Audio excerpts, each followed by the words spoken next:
আমার তখন শিকাগোয় চাকরি, লন্ডনে চাকরি, কলকাতায় চাকরি, 3টে চাকরি একসঙ্গে। আচ্ছা, এক সরকারের কাছে আমার দায়বদ্ধতা ছিল, 3 বছর আমাকে ছুটি দিয়েছে, আমার কাগজ চাকরি রেখেছে, এখন যেটা হয় না।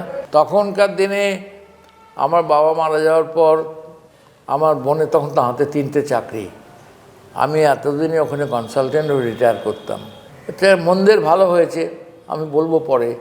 মন্দের ভালো হয়েছে মানে তখনকার দিনে তা ভাবলাম, মা বলল তুই বাড়ির বড় ছেলে, ভাই বোনেরা কেউ বিদেশ যায়নি, পড়াশুনো করছে, ভাই বোনদের দেখার দায়িত্বটা তো খানিকটা বাবা চলে গেছে, তুই নিজের স্বার্থে ওখানে থাকবি। And that hits me. তখন আমি ভেবলাম, জুতি দেখলাম, মায়ের কথাটা শুনি না, কি হয়, মায়েরটাকে ফিরে মায়ের কথা শুনি। আমি ওই চাকরি ছাড়লাম, শিকাগো ছাড়লাম, তখন আমেরিকা চলে যেতে পারতাম। আমার তখন প্রসপেক্ট ভালো। তখনকার দিনে আমি 2টো এমআরসিবি করেছি, ডক্টরেট করেছি, আমার ট্র্যাক রেকর্ড খুব ভালো ছিল। আমি ইউনিভার্সিটি কোনো দিন সেকেন্ড হইনি, টপার ছিলাম বরাবর। তারপরে মায়ের কথা শুনে তখন থেকে গেলাম। মানুষের কিন্তু একটা কমপ্লেন, একটা বড় জায়গার একটা রয়েছে, সেটা হচ্ছে বেসিক্যালি আমাদের যে স্বাস্থ্য ব্যবস্থাটা, স্পেশালি হসপিটালগুলোর ভূমিকা। যেভাবে একটা পেশেন্ট, অসহায় পেশেন্ট পৌঁছালে যেভাবে তাকে আমি সেইটাই বলছি, করে আজকে স্বাস্থ্য ব্যবস্থায় স্বাস্থ্য শিক্ষা এটা গডস গিফট। Gods gift. যদি স্বাস্থ্য না, শিক্ষা না থাকে স্বাস্থ্য হবে না, স্বাস্থ্য না থাকলে শিক্ষা হবে না। এটা বাই ডিরেকশনাল। স্বাস্থ্য শিক্ষায় দেখুন, স্বাস্থ্য ব্যবস্থায় বলি যে আমাদের স্বাস্থ্য ব্যবস্থা প্রত্যেকটা individual same quality of treatment পাচ্ছে। আপনি আজকে কলকাতায় বসে আছেন বলে আপনি যে কেয়ারটা পাচ্ছেন, শুধু সারেঙ্গা গ্রামে গিয়ে একটা পেশেন্ট মধুসূদন মিশ্র সে কি পাচ্ছে না।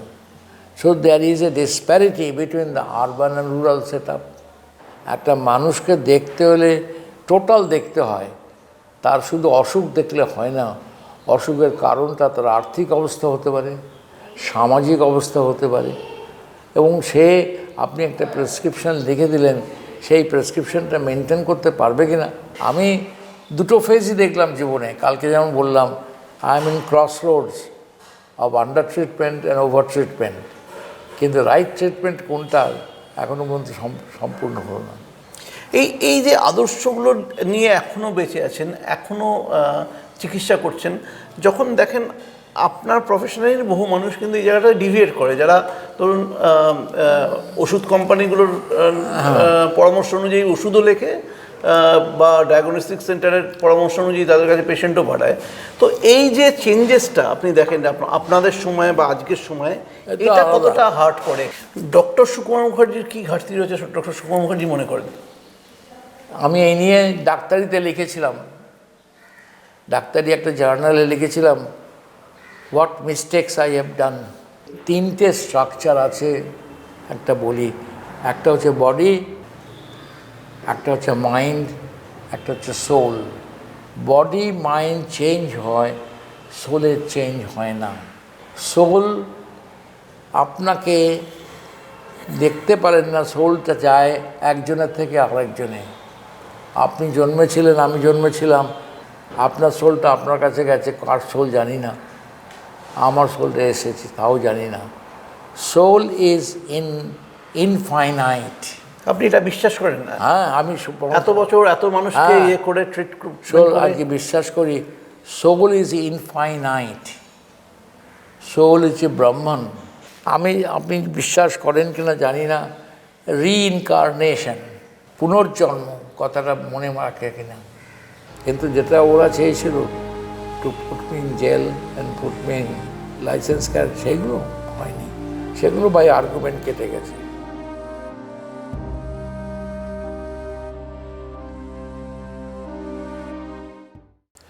নমস্কার, আমি অনির্বাণ চট্টোপাধ্যায়। আজকে আমাদের পডকাস্টের অতিথি এমন একজন, যিনি, যাকে বলা হয় কলকাতার ডক্টরদের টিচার অফ দ্য টিচার্স বলা হয়। তিনি হচ্ছেন শিক্ষকদের শিক্ষক, তিনি হচ্ছেন মহাগুরু। কলকাতার যে সমস্ত চিকিৎসকরা রয়েছেন তাকে স্যার তো বলেনি, ওই যেটা বললাম, গুরু হিসেবে ভাবেন না, শুধু মহাগুরু হিসেবে ভাবেন। দীর্ঘদিনের তার মেডিকেল কেরিয়ার, এখন বয়স 90 বছর, এবং একই সঙ্গে এই শহরের যদি জীবন্ত কিংবদন্তি কয়েকজনকে বলা হয়, তিনি হচ্ছেন তার মধ্যে একজন, ডক্টর সুকুমার মুখার্জি।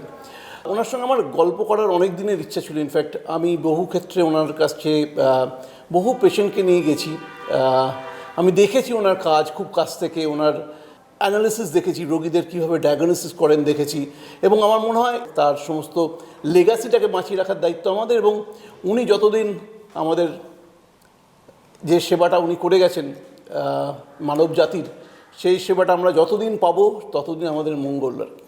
তো এখনও আপনি যদি কোনো দিন মাঝরাত্রিবেলা যদি কলকাতার নাইটিঙ্গেল হসপিটালে যান, দেখবেন 2টো, 2:30, 3টে উনি কাজ করে যাচ্ছেন। Doctor Mukherjee, thank you so much, আপনি আমাদের সময় দিয়েছেন। ডক্টর মুখার্জি, মানে কালকেও কি কটা অবধি কাজ করেছেন আপনি? হ্যাঁ, আমার তো কাজ সারাদিনই করতে হয়, তার মধ্যে তো রাত্রিবেলা বেশি। কারণ হচ্ছে একটা জেনারেল মেডিসিন ডিপ্লোমা করতে গেলে সময় সাপেক্ষ, এবং একটা পেশেন্টকে আমাকে সময় দিতে হয় 20 থেকে 30 মিনিট। সেক্ষেত্রে একটা লম্বা লিস্ট থাকলে রাত্রির হয়ে যায়, অনেক সময় 2টো 3টে, এখন শীতকালে বলে 2টো 3টে হচ্ছে, গরমকাল হলে আরও বেশি হতে পারে। অনেক সময় আমি ভোরবেলাও ফিরেছি। তো কাজ করতে হয়, এটা দেখছি মানুষ যখন অপেক্ষা করে আমার জন্য, তখন আমি কেন করব না, এই প্রিন্সিপালে কাজ করি। এটা মানুষের ভালোবাসা বলুন, মানুষের বিশ্বাস বলুন, মানুষের চেতনা বলুন, এর মধ্যে দিয়েই আজ আমি কাজ করে যাচ্ছি। আজ অনেক সময় মনে হয় এটা শরীরের পক্ষে হানিকর হলেও সবটাই অ্যাডজাস্টমেন্ট করি, এবং আমাদের মানুষের মধ্যে অ্যাডজাস্টমেন্টের ক্ষমতা অনেক বেশি। যে যেরকমভাবে সেটাকে নেবে, সে সেই রকমভাবে চালাতে পারবে, এই বলে কাজ করি। মা বাবার আশীর্বাদ, ভগবানের আশীর্বাদ, মা দুর্গার আশীর্বাদ সব নিয়ে আমি এই পথে নেমেছি। আমার মনে হয় ছাত্রাবস্থা থেকেই আমার ডাক্তারিটা খানিকটা আমার নেশার মতো হয়ে গেছে, এবং এসব আমি যত মাস্টারমশাইদের সান্নিধ্যে এসেছি তাদের মধ্যে দেখেছি কত সিনসিয়ারিটি, তাদের মধ্যে দেখেছি কত অনুপ্রেরণা, তার মধ্যে দিয়েই আমার জীবনটা চলে গেছে। আর এখন তো 90 বছর বয়স হয়ে গেল, অনেক দিন কাজ করলাম। কাজ তো করে যতদিন পারি ততদিন করি, যতদিন পর্যন্ত একদম শুয়ে না পড়ছি, চালিয়ে যাওয়ার ইচ্ছা আছে, দেখি কি হয়। তো ধরুন, মানে এতগুলো বছর পরে, মানে যখন 90 বছর বয়স একজন মানুষের, তার লাইফ থেকে তো আপনার আর কিছু পাওয়ার নেই, পুরোটাই দেওয়া আর কি। মানে আমার তো সত্যি কথা বলতে কি, এখন তো আর কিছু আমার কি পাওয়ার আছে, যত ইয়াং বয়সে যা হওয়ার হয়েছে। তবে এখন আমি যেটা পেয়েছি সেটা হচ্ছে মানুষের বিশ্বাস এবং ভালোবাসা, এই দুটো পাথেয় করে আমি চলেছি, এবং সেইটা নিয়েই আমার মনে হয় সেইটাই বড় আশীর্বাদ জীবনে। চলে যাওয়ার আগে এই আশীর্বাদটা পাওয়াটা খুব বিশেষ জরুরি ছিল। প্রাইজ মেডেল তো অনেক হয়েছে, কিন্তু সেগুলো একাডেমি গিয়ে, আর এটা হচ্ছে ট্রাস্টের জায়গা। ডাক্তারিটা একটা ট্রাস্টের জায়গা, সেই ট্রাস্টের জায়গায় আমি দেখছি যে মানুষের যেটুকু বিশ্বাস আছে তার উপর ভরসা করে আমি চলেছি। যখন বীরভূমের সুরুল গ্রামের লাল, সে যখন তার জীবন শুরু করছে, ভেবেছিল এই জার্নিটা কোনোদিন হবে? আমার জীবনটা শুরুতেই হচ্ছে গ্রামের। আমি গ্রামের মানুষ, যদিও আমি কলকাতায় জন্মেছিলাম, কিন্তু প্রথম জীবনে আমি পাঠশালা থেকে শুরু করি। সেই পাঠশালায় পড়েছিলাম সুরুল গ্রামে, তারপরে বোলপুর স্কুল, তারপরে এখানে এসে কিছুদিন বঙ্গবাসী স্কুল 1 বছর, তারপরে বরাবরটাই হিন্দু স্কুল। আচ্ছা। আর হিন্দু স্কুলের আবহাওয়াতে এসে আমার জীবন দর্শনটাও খানিকটা পাল্টে গেছে। অনেক মাস্টারমশাইদের দেখেছি, এখনও আজকে হিন্দু স্কুলের রিইউনিয়ন হলে আমাকেই ডাকেন, এই 18 তারিখে প্রোগ্রাম আছে, সেখানে যেতে হবে। সুতরাং হিন্দু স্কুলের একটা ভালোবাসা, হিন্দু স্কুলের একটা প্রেরণা আমার জীবনে একটা পাথেয় হয়ে আছে। এবং তখনকার দিনে যেসব মাস্টারমশাই, অঙ্কের মাস্টার, সংস্কৃতের মাস্টার, ইংরেজির মাস্টার, তাদের নামও এখনও মনে পড়ে। যেগুলোর মধ্যে দিয়ে আমার জীবন চালা। আর একটা ছিল, আমি অনেক ভালো ভালো ছেলে, ছাত্র, ডাক্তার যারা স্কুল বয়সে, কলেজ বয়সে এসেছে, তাদের তাদের কাছ থেকে দেখে অনুপ্রেরণা আরও বেশি পেয়েছি যে কী করে এদের মধ্যে থেকে আমি উঠব। আমার যেহেতু গ্রাম্য জীবন ছিল, অর্ডিনারি বাড়ি, বাবা তো রেলে কাজ করতেন, আমি বাড়ির বড় ছেলে, দারিদ্র্যই ছিল বেশি। সেক্ষেত্রে আমাকে সুযোগ করে দিয়েছে, তখনকার দিনে স্কুলের মাইনে বেশি ছিল না, 5 টাকা 6 টাকা, আর মেডিকেল কলেজে এসেতে বেশিরভাগটাই আমার চলে গেছে সরকারি ইয়েতে, অ্যাওয়ার্ডে, সুতরাং আমার পয়সা দিতে হয়নি। স্কলারশিপ আমার প্রতি বা আমার ডাক্তারিতে বাবার খরচাটা খুব বেশি হয়নি। এবং আমি বিদেশও গেছি খানিকটা ধার করে, আর খানিকটা ওখানে গিয়ে ছাত্রদের কাছ থেকে কিছু নিয়ে চলেছে। সুতরাং একটা মধ্যবিত্ত ঘরের ছেলের যে অনুপ্রেরণা তার মধ্যে দিয়ে চলেছে। এবং ওখানে গিয়েও যে 3.5 বছর ছিলাম সরকারি ছুটিতে, আবার এসে সরকারিই জয়েন করেছি, গ্রামে গেছি, বাঁকুড়া মেডিকেল কলেজে কাজ করেছি, তারপরে মেডিকেল কলেজেই বরাবর যেখানে পড়েছিলাম সেখান থেকেই আমি রিটায়ার করেছি টিচার হয়ে। সুতরাং হোল স্প্যানটা দেখলে মনে হয় একদিকে দারিদ্র্যের অবস্থা ছিল, তার সঙ্গে একটা মনের মধ্যে উৎসাহ একটা ছিল যে কি করে ভালো ডাক্তার হব। আর আমার বাবা মা আশীর্বাদ ছিল। পরের জীবনে আমার শ্বশুরমশাই আমাকে খুবই অনুপ্রেরণা দিয়েছিলেন। সেই সব নিয়ে আমি একটা কম্পিটিটিভ মাইন্ডে ডাক্তারিতে নেমেছিলাম, কী করে ভালো করব। সুতরাং আমার ডাক্তারি পড়তে বেশি খরচ হয়নি, এবং পরে বিদেশে যেতেও খরচ হয়নি। আমার মা পেশমশাই আমাকে প্লেন ভাড়া দিয়েছিলেন, তাইতে করে চলে গিয়েছিলাম।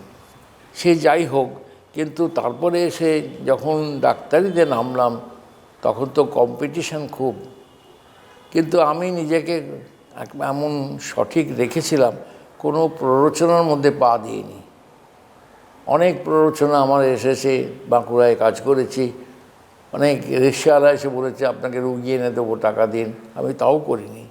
কলকাতায় এসে এত বড় বড় ডাক্তারের সঙ্গে কম্পিটিশনে আমার ছিল সাধনা, ডাক্তারি আমার প্যাশন, পড়াশুনো আমার প্যাশন, সেই নিয়ে আমি কাজ করেছিলাম, এখনও কাজ করি।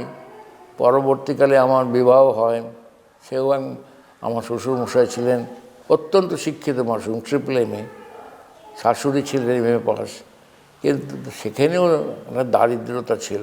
কারণ আমি যখন বিয়ে করলাম 1970 সালে, তারপর থেকে বিজয়া আমার ঘরে এলো, তারপর তারও খানিকটা সাহায্য অনেকটাই পেয়েছি, অনেক সহ্য সে করেছে। আমি অনেক সময় নিয়মের ব্যতিক্রমে কাজ করেছি, রাত জেগেছি, দিন জেগেছি, চলেছি। তা সুতরাং তাদের সাহায্য কাজে লেগেছে। পরবর্তী জীবনে আমার এক সন্তান, ছেলে, এক মেয়ে, দুজনেই খুব শিক্ষিত মেয়ে, ছেলে মেয়ে, তাদের খানিকটাও সাহায্য আমার খুব হেল্প করেছে। সুতরাং সবই মিলিয়ে একটা কম্পিটিটিভ মাইন্ড আমার ছিল জীবনে, আর প্যাশন ছিল আমার জীবনে, যার জন্যে আমি এখানে ভগবানের আশীর্বাদে কিছুটা অর্জন করেছি। তাও সম্পূর্ণটা পাইনি। আমার মনে হয় আরও জীবন শক্তি যদি কম থাকতো তাহলে আরও কিছু করা যেত। তাও আমি চেষ্টা করি এখনও সজীব রাখতে। আমি এখনও বাইরে যাই কনফারেন্সে, এখনও এই গত 2 সপ্তাহ ধরে আমি কনফারেন্স করছি, এখানে বক্তৃতা, ওখানে বক্তৃতা। বাড়িতে পড়াশুনো করি, সবসময় পড়াশুনোটাই আমার প্যাশন। আমার আর কোনো ক্লাব কালচার নেই, সিনেমা দেখতে যাই না, আর মানুষের সঙ্গে মিশি। আমার অনেক বন্ধু বান্ধব, অনেক ছাত্র, সারা পৃথিবীতে অনেক ছাত্র আছে, এবং তাদের কাছে ভালোবাসাটাও পেয়েছি। এখনও পর্যন্ত কনফারেন্সে গেলে তাদের যে অনার, সব রকম ব্রাঞ্চে, মেডিসিন নয়, মেডিসিন, সার্জারি, এই তো কার্ডিওলজি কনফারেন্সে আমি ইনগুরেশন করতে গেলাম ফেলিসিটেশনে। আমি গেলাম, কোথায় জেনারেল প্র্যাকটিশনার, ফ্যামিলি ফিজিশিয়ান, তারাও আমায় ডাকলো। সুতরাং সব মিলিয়ে ইএনটি, স্কিন, অপথলমোলজি, সকলের কাছ থেকেই আমি একটা, এখনও পর্যন্ত আমি এই আগামী সপ্তাহে যাব, মানে ওরাল প্যাথোলজি, ওরাল ক্যান্সার, তারপর মলিকুলার বায়োলজি, তা এই সব নিয়ে একটা পাঁচমিশেলি জীবন হয়ে গেছে। সেজন্য মানুষটাকে যখন আমি দেখি তখন ঠিক একটা রোগের ভিত্তিতে নয়, মানুষের ভিত্তিতে দেখি। সেই মানুষের ভিত্তিতে তার টোটাল কী অসুখ, বার্ডেন, তাতে বুঝতে পারি। আর মানুষের সঙ্গে কথা বললে তো অনেক কিছু জানা যায়। আমি শিখেছি বই পড়ে, আমি শিখেছি রোগী দেখে, আমি শিখেছি ছাত্রদের প্রশ্নের উত্তর দিয়ে, আমি শিখেছি রোগীদের প্রশ্নের উত্তর দিয়ে। সুতরাং একটা শিক্ষার সব স্তর আছে, সবটা নিয়েই একটা শিক্ষা। সবটাই বই থেকে হয়েছে তা তো নয়, মানুষের প্র্যাকটিক্যাল জীবনে শিখতে হয় অনেকের কাছে। আমার ছেলে, মেয়ে, স্ত্রী সবারই কাছ থেকে কিছু কিছু ভালো ভালো এক এক সময় পেয়েছি, যেগুলো আমার ইন্সপিরেশন হয়তো হয়েছে। আমি তাও বলবো না যে আমি সফল হয়েছি, এখনও কিছু ডেফিসিট রয়ে গেছে। সেই ডেফিসিটগুলো হয়তো করতে পারবো কিনা জানি না, তবু যতটা পেরেছি আশীর্বাদ ছাড়া কোনো গতি নেই। গ্রামের কথা বলুন, স্কুলের কথা। আপনি গ্রামে আমি দেখুন আমার 1936 সালে জন্ম। তারপরে আমি যে গ্রামে তখন পাঠশালায় পড়ি, ক্লাস 1, 2, 3, ক্লাস 4-এ পড়ি বোলপুর হাই স্কুলে। এখনও বোলপুর হাই স্কুল আমাকে ডাকে। 1 বছর 2 বছর পড়েছিলাম, তাতে আমাকে একটা অদ্ভুত আকর্ষণ। গ্রামে আমার বাড়িতে দুর্গা পুজো হয়, প্রতি বছর পুজোর সময় যাই, আমি মিস করি না। মানে ছোটো থেকেই দেখে আসছেন পুজো? ছোটোবেলা থেকেই আমাদের পুজো প্রায় 225-30 বছর হয়ে গেল। আচ্ছা। দুর্গা পুজো, সেই দুর্গা পুজো আমি দেখেছি লণ্ঠনে, সেই দুর্গা পুজো আমি দেখেছি খড়ের চালে, সেই দুর্গা পুজো আমি দেখেছি টিনের চালে।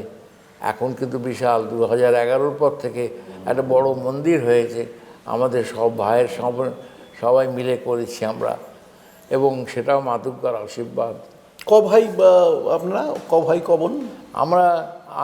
আমরা 3 ভাই 4 বোন। আচ্ছা। আমি সবচেয়ে বড়, তবে আমার প্রতিটা ভাই বোনেরা সব শিক্ষিত, যদি বলেন গ্র্যাজুয়েশন। আমার মেজো ভাই ইঞ্জিনিয়ার ছিল, ছোট ভাই চার্টার কস্ট অ্যাকাউন্ট্যান্ট ছিল, আর আমার 4 বোন প্রত্যেকেই হচ্ছে তখনকার দিনে MA পাসটা বড় ইয়ে ছিল, এখন তো PhD। তখন একটা বাঙালি বাড়ির ওইটাই বাঙালি বাড়ি ছিল, ওটাই আমরা একসঙ্গে ওয়েলথ সেন্ট্রাল ক্যালকাটায় থাকতাম। 3টে ঘর ছিল 4 তলায় শশীভূষণ স্ট্রিটে। আমরা একসঙ্গে বসে মাটিতে বসে খেয়েছি। আমাদের গাড়ি ছিল না, সিঁড়ি করে উঠতে হতো। নানা রকম কষ্ট গেছে, বাবা মার কষ্ট গেছে। মা আমাদের খুব বেশি ধরে রেখে মানুষ করেছিল। মা একদিকে আমরা দেখেছি মাকে কয়লা ভাঙতেও দেখেছি, আবার সেজে গুজে গিয়ে সিনেমা যেতেও দেখেছি। সুতরাং তখনকার দিনে তো ইলেকট্রিসিটি এত বেশি টেকনোলজি ছিল না, শুধু লাইট, ফ্যান, এয়ার কন্ডিশনও ছিল না। তখনকার দিনে কুকিং ইউটেন্সিলও ছিল না, তখন কয়লার রান্না হতো। গ্রামেও যেরকম গেছে, আমাদের গ্রামের বাড়িটা এখন চেঞ্জ হয়েছে। আমরা এখন নতুন বাসা করেছি, পুরনো বাড়িটা ডিমলিশড হয়ে গেছে, এবং পুরনো বাড়ির সঙ্গে ছিল একটা মা দুর্গার মন্দির, গাছপালা, তারপরে হচ্ছে আমাদের তখন গরু ছিল। আমার বাড়িতে আমি দেখেছি দাদু খুব ভক্তিমান পুরুষ ছিলেন, দাদু ইঞ্জিনিয়ার ছিলেন। দাদুর লাইফটা খানিকটা আমার মতো ছিল, অর্থাৎ দাদুর লাইফ থেকেই খানিকটা আমি পেয়েছি। দাদুও রাত্রি 12টা-1টার সময় খেতেন, বিকেল 5টায় খেতেন। দাদু পুজো করতেন, ইঞ্জিনিয়ার ছিলেন। দাদু ঠাকুমাকে আমি দেখতে পাইনি, ঠাকুমার মৃত্যুর পর আমি হয়েছিলাম। দাদুকে আমার মনে আছে, এবং দাদুর মৃত্যুটাও অদ্ভুত টাইপের। আমার ঠাকুমার মৃত্যু হয়েছিল শিব চতুর্দশীর দিনে, আর আমার দাদুর মৃত্যু হয়েছিল এই রং খেলা ফাল্গুন মাসে যেটা হয়, হোলির সময়, দোলের সময়। দাদু সাফারিং করেনি, ঠাকুমাও সাফার করেনি। দাদু আমি শুনেছি এটা মৃত্যুর সময় আমি তখন 1944 সাল, এদিকে যুদ্ধ হচ্ছে।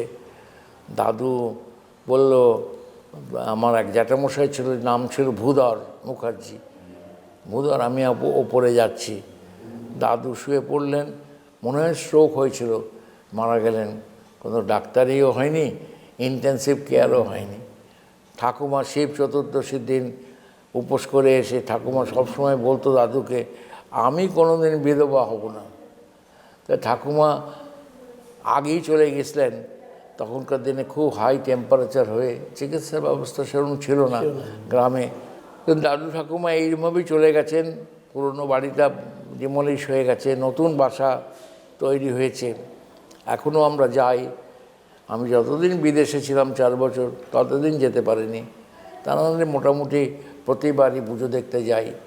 এবং আমাদের পুজোটা সম্পূর্ণ গৃহ পরিবেশে, সার্বজনীন পুজো নয়, এটা মানুষের ফ্যামিলি পুজো। পুরনো দিনের দুর্গা পুজো, বাড়িতেই ঠাকুর তৈরি হয় এবং আমাদের একটা ভাইদের মধ্যে একটা সমঝোতা আছে এবং একটা ট্রাস্টি তৈরি হয়েছে। একজন কেউ দেখে, যারা ওখানে থাকে। পুজো বাড়ির যে পুজো করেন সেও আমার বাড়ির ছেলে, বাইরের পুরোহিত কেউ পুজো করে না। আর তন্ত্রধারক হচ্ছে বাড়ির ছেলে।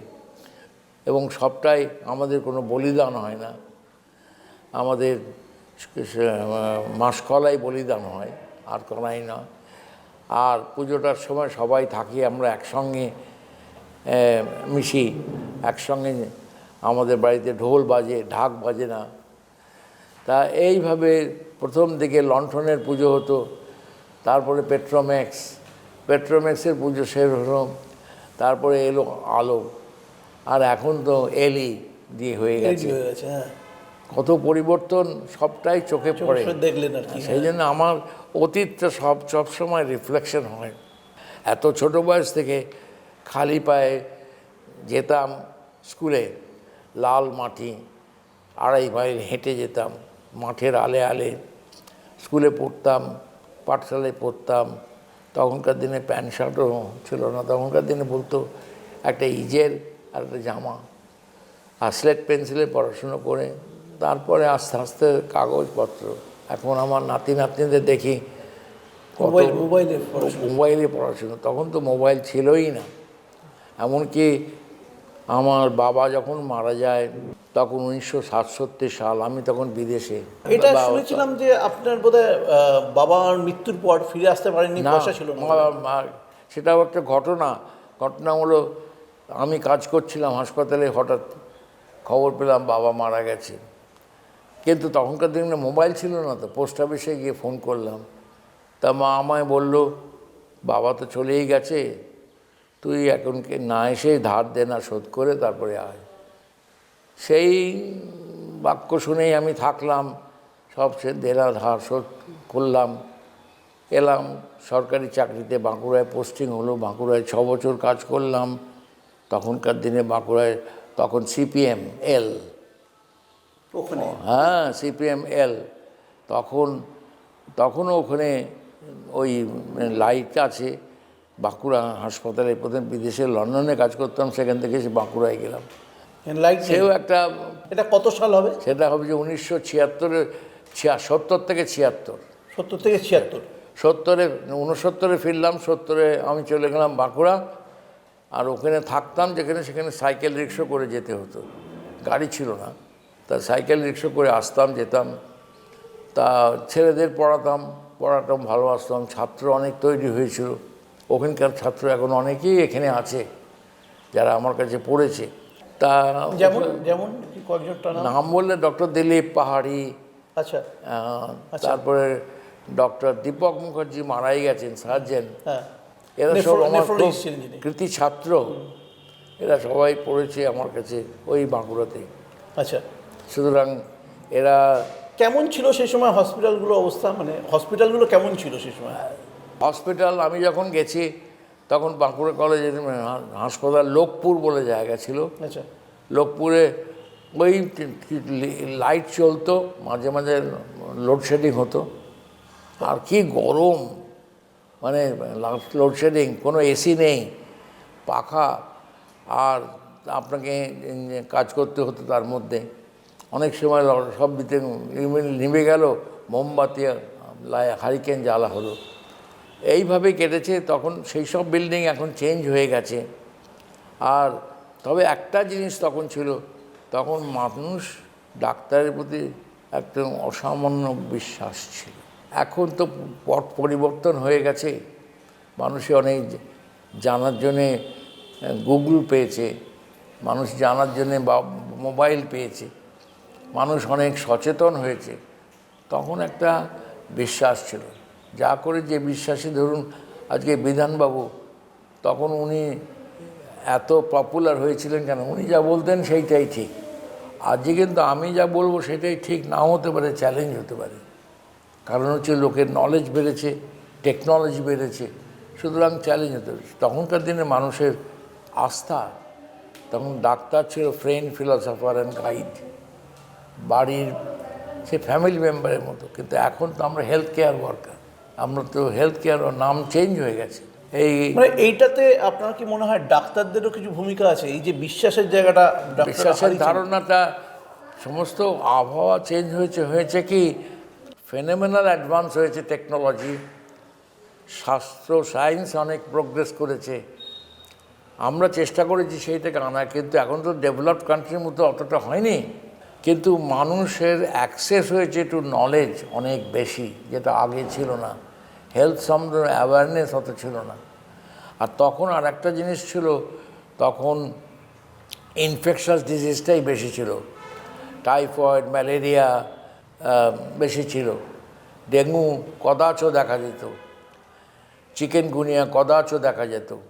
তখন স্মল পক্স, তারপর পোলিওমাইলাইটিস, এইসব ছিল। তখনকার দিনে ডায়াবেটিস, হার্ট ডিজিজ হয়ে, করোনারি হার্ট ডিজিজ হয়ে মৃত্যু। লাইফস্টাইল ওরকম ছিল না, মানুষকে হাঁটতে হতো, কাজ করে খেতে হতো, গাড়ি ছিল না, খাবারের এরকম প্রচুর এই যে স্ট্রিট ফুডস, এসব ছিলই না। তখন আমরা কি খেয়েছি? আমরা গ্রামে কলাইয়ের ডাল, পোস্ত আর ভাত, মাছ। তখনকার দিনে আমরা চিকেন ভাবতেই পারিনি। তখনকার দিনে ফ্রাইড চিকেন, আজকে যেটা আমরা নানা রকম খাবারের সুযোগ এসেছে, ফাস্ট ফুড এসেছে, এবং fast food super saturated food যেগুলো এসেছে, ট্রান্স ফ্যাট এসেছে। এই যে খাওয়া নিয়ে এত বলা হচ্ছে, খাবারের পরিবর্তন হয়ে গেছে। তখনকার দিনে আমি যখন বিদেশ যাই, তখন খাওয়ার অত ইয়ে ছিল না, কিন্তু মানুষ একটা বোধহয় দারিদ্র্যের মধ্যে দিয়ে মানুষ হয়েছিল, তাতে মানুষ মারা গেছে। এটা ভালো হয়েছে, নিশ্চয়ই এটা অ্যাডভান্সমেন্ট হয়েছে, কিন্তু এর আর একটা দিক আছে, মানুষের জীবনধারা পাল্টে গেছে।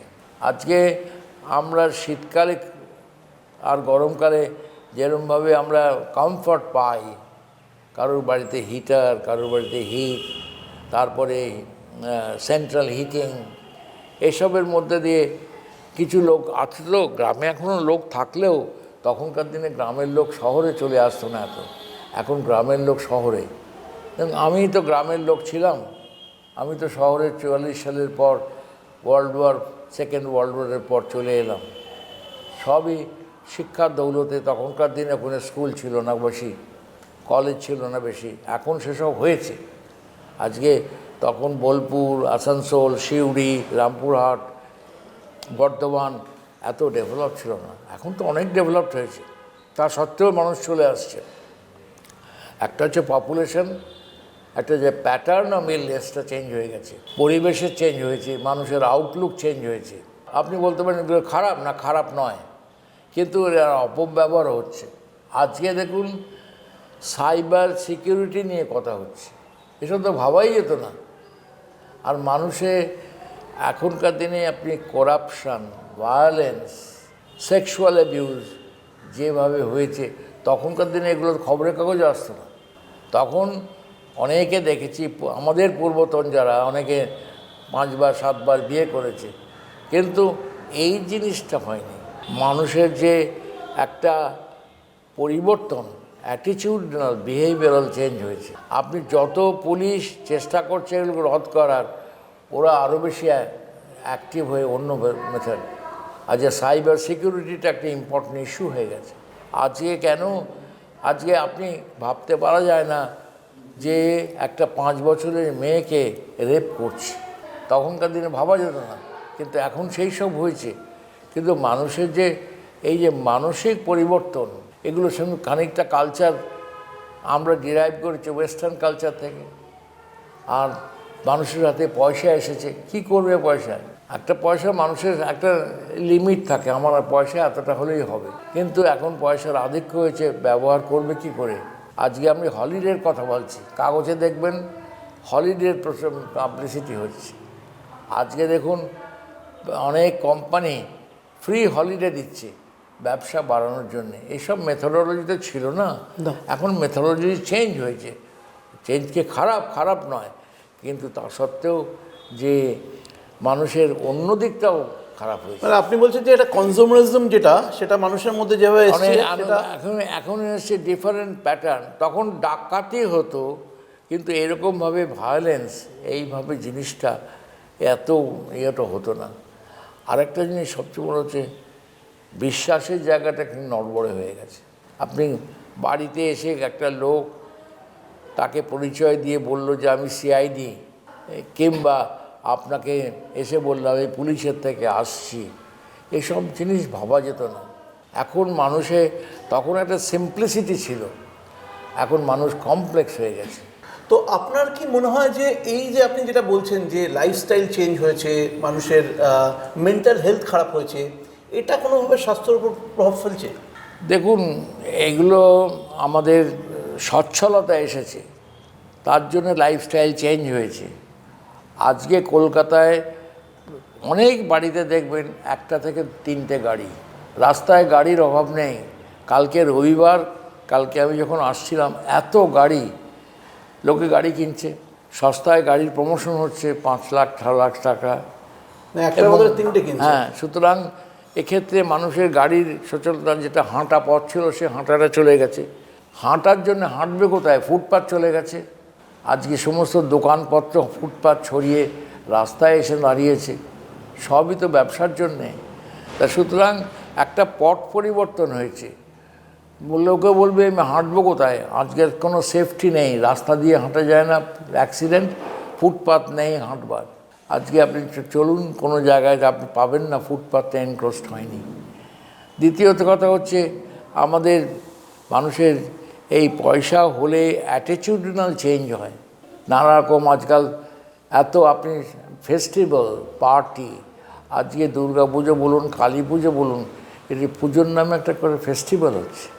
এই আমাদের কনফারেন্স হয়, আমি দেখি কনফারেন্সের নামে খানিকটা ফেস্টিভ্যাল।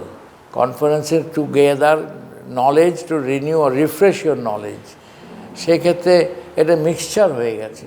সুতরাং মানুষের পার্টি হয়, হ্যাঁ, মানুষের যে একটা মানসিক ধারাটা চেঞ্জ হয়েছে, তো সুতরাং আশা আকাঙ্ক্ষা অনেক বেড়ে গেছে। কিন্তু তার মধ্যে থেকে অনেক দুষ্টু লোকের প্রভাব এসেছে।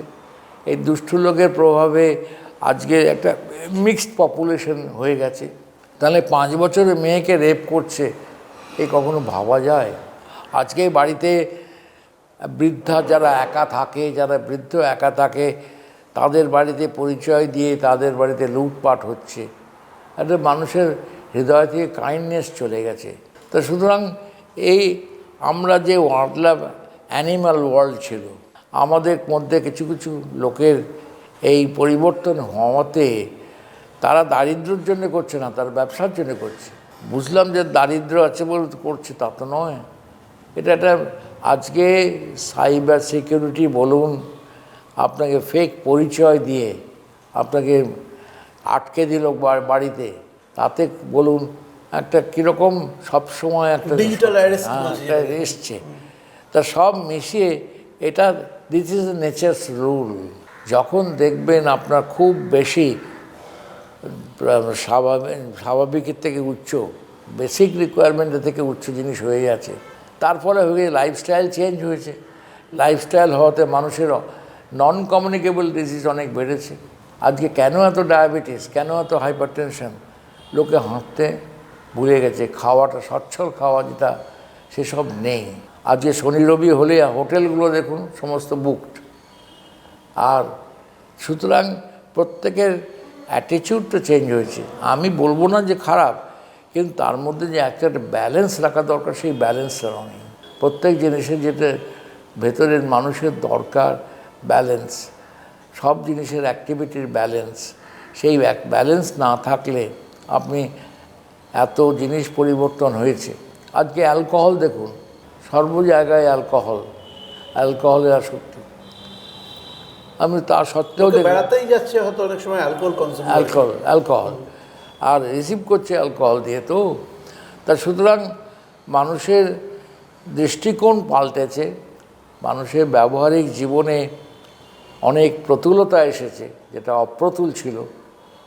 তা সব নিয়ে একটা আমাদের যে জিনিসটা হয়েছে, আমরা কি সত্যি শান্তিতে আছি?